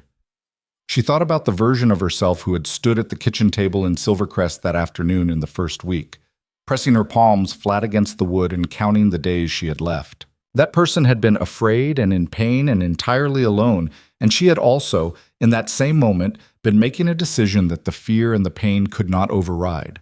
Not like this. Not quietly. Not the way they expect. She thought about her mother's kitchen and the warm tea, and your father didn't have a strong howl either. She thought about the thin sound she had made on 4 gray paws in a moonlit meadow at 13, the nothing that had come out when she had tried to be what the pack required, and the way the world had filed her accordingly. She thought about the white fire and the silver wolf and the howl that had crossed the river. There was a word for what she had done, and the word was not survived, though she had done that. The word was not won, though she had done that too. The word was something more specific than either of those, something that did not exist in the formal language of pack law or territorial record, but that existed in the older language of the thing Ronan had crouched down to see in her face in the Iron Fang firelight, the thing Saoirse had named as the kind of intelligence that doesn't need to prove itself by being sharp. She had become what she actually was. Not the diminished apologetic version, not the compensated, adapted, making the best of it version that had occupied a quiet niche in Silvercrest for 12 years and had been grateful for the niche even as it slowly suffocated her. Not the version defined by the absence of something, identified first and always by what she could not do. The actual version. The one that had been living under pressure for 24 years, accumulating in silence, held at partial capacity by a world that had looked at her early and decided on the ceiling. There was no ceiling now. The frost on the plateau gave way to the lower ground's pine smell as they descended, and the volcanic ridge of Ironfang territory became visible in the middle distance. Home, visible from here, the particular line of rock against sky that she had learned to read in 6 weeks, the way she had once learned to read the Silvercrest stone circle, but differently, without the undercurrent of performance that had characterized everything in her old territory. Ironfang's ridge did not perform. It simply was. Hard, constant, shaped by forces that did not ask what it thought about the shaping. She found that she understood that landscape in her whole body now, not just her mind. Bren appeared at her left and fell into pace beside her with the reliability that had become one of the fixed points of her daily geography. "Croft wants a word when we're back," he said. "Croft," she repeated. "The council member who had abstained from the Luna vote. He was watching you at the council table, all 3 days. I've seen that look on his face before." He paused. "That's his recalculating look. I'll speak to him. He's not easy." "No one worth speaking to is easy," she said. Bren made a sound that was not quite a laugh. He had been making that sound more often in recent weeks. She suspected it was going to develop into an actual laugh eventually, and she looked forward to being present when it did. They came through Ironfang's main gate in the late afternoon, when the light was at the low angle that made everything on the volcanic ridge look briefly gold. The settlement was at its daily maximum of noise and activity. The overlap of the day shift's return and the evening activities beginning. Children in the central space, the smell of fires starting across the whole eastern quarter. It received them back the way a settled place receives its people, not with ceremony, but with the particular ease of ordinary resumption. Voss peeled off toward the tracker station. Marsh headed directly to his workroom. Sura began organizing her council records with the focused intensity of a person who believed documentation was morally urgent. Kira dropped into pace beside Seren for 30 seconds, long enough to say, "Tomorrow, early, Ridge Trail, your wolf's groundwork needs attention, and I have a theory," and then was gone. Seren walked through the settlement she had crossed a river in the dark to reach, past the low buildings and their covered walkways, past the central fire pit that had held Whitefire 6 weeks ago, past the training yard where she had gotten off the ground twice with nothing left, past the healer's station where Marsh was already audible through the door, and she stopped at the north wall where the ridge came closest. She stopped there alone for a moment. The sun was finishing its work on the western edge of the sky, the gold going to orange and then to the clear, deep blue that came early to high country. The wind was doing what it always did, insisting on itself, finding the gaps. And it smelled of pine and volcanic mineral and the particular quality of Iron Fang's air that she had, at some point in the last 6 weeks, stopped noticing as foreign and started simply breathing. She pressed her hand to her sternum. The bond, warm, clean, present. Two-directional, real. She thought about Darian's face in the council room and the things she had seen in it. Recognition arriving too late. Understanding achieved at the wrong moment. The specific expression of a person who has assembled a picture they cannot unsee. She held no anger toward him. She had burned through the anger weeks ago, in the slow fire of everything she had been carrying, and what remained was something cleaner and less interesting. Clarity. He had been afraid. He had acted from fear. The action had cost her, and had ultimately given her more than it cost. That was the whole of it. She thought about the Silvercrest wolves who had let her become invisible to them, who had talked around her and past her, and eventually, in rooms they thought she wasn't in, who had organized their community around the convenient fiction that a wolf without a howl was a wolf with nothing to say. She thought about them without bitterness and without the desire for any particular accounting. They had done what most communities do. They had organized their understanding of her around the most available evidence and had not looked further. That was human, or wolf, or whatever the right word was for the things that people did when they were not extraordinary and were not asked to be. She had not needed them to be extraordinary. She had needed to be extraordinary herself, and the distinction had taken her 6 weeks in a dark river to fully understand. Ronan's footsteps on the hard ground stopped beside her. She did not turn immediately. Neither did he speak. They stood at the north wall in the fading light, and the wind moved between them the way it always moved in this place. And after a moment she turned and he turned, and they looked at each other in the ordinary way of two people who have been through significant things together and have arrived at a place beyond the need to announce what those things meant. Saoirse will want to move on the bilateral treaty quickly, she said. I know. Thornwall will follow. Yes. Which means within a year, Iron Fang's alliance structure looks completely different than it does today. Yes, he said. And that changes the calculation for every pack on the frontier, including Silvercrest. He paused. Including Darian. She nodded. She had run these calculations herself, the chain of consequences moving forward through the territorial logic with the same clean inevitability as the initial decision that had started everything. Are you all right with that? He asked. She looked at him. With what? The alliance structure? With what it means for him. He said it simply, without implication. Just the honest question. She thought about it honestly. About Darian's amber eyes and the late recognition in them and the "I'm glad you're not dead" that had been the most real thing he had said to her in a month of interactions. Yes, she said, I'm all right with it.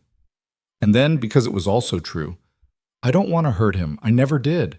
I wanted to survive and I wanted to be seen and I wanted to stop being quiet because it was required of me. She paused. All of those things are done. What happens to Darian from here is about Darian. Ronan looked at her with the iron eyes that she had been reading for 6 weeks and could now read fairly well, well enough to see in them the thing that was not performed and not announced, but was there continuously in the texture of the daily reality they were building. You're going to be a problem for the next 20 years, he said. For every pack on this frontier. A problem, she repeated. The interesting kind, he said. She almost laughed again. It was becoming a habit, which she did not mind. Below the north wall, Iron Fang moved through its evening. The fires in the eastern quarter had caught properly, the smell of cooking rising through the cold air. Someone in the training yard was still working. Kira probably, because Kira was always the last one in the training yard. The night patrol was changing over, the two groups exchanging their brief formal acknowledgement at the gate. Somewhere in the pack, a wolf howled once, low and carrying. The evening communication that moved through the pack bond and registered in every wolf present as, I am here. All is well. She felt it land in the new bond and travel outward, touching her awareness of every Iron Fang wolf in the settlement. 300 people going about the business of an evening, connected by the invisible structure that held a pack together, that made the individual into something larger without erasing what was individual. Her wolf stirred in response, not the thin, apologetic flicker that had been her whole life, the settled, fully present thing that had been living under pressure for 24 years and was now, finally and completely, given the space to simply be what it was. She opened her throat and let it howl.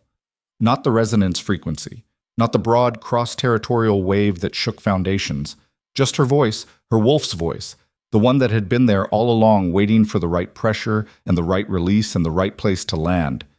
It was silver in quality, and it carried through the cold evening air of Iron Fang's settlement and reached every wolf in the pack bond and registered as, "I am here." And the pack howled back. All 300 wolves, without instruction, without ceremony, without the 7-year cycle of the Moonfire Festival, or the formal structure of sacred ritual, they howled back the way packs respond to a voice that belongs, automatically, instinctively, the recognition that travels below conscious thought and arrives in the body before the mind has processed it. It lasted 30 seconds, the chorus rising and falling in the natural wave that uncoordinated howling makes when it is genuine. And then it faded, and the evening sounds resumed, and the fires crackled, and the patrol changed, and Kira was still running her drill in the yard.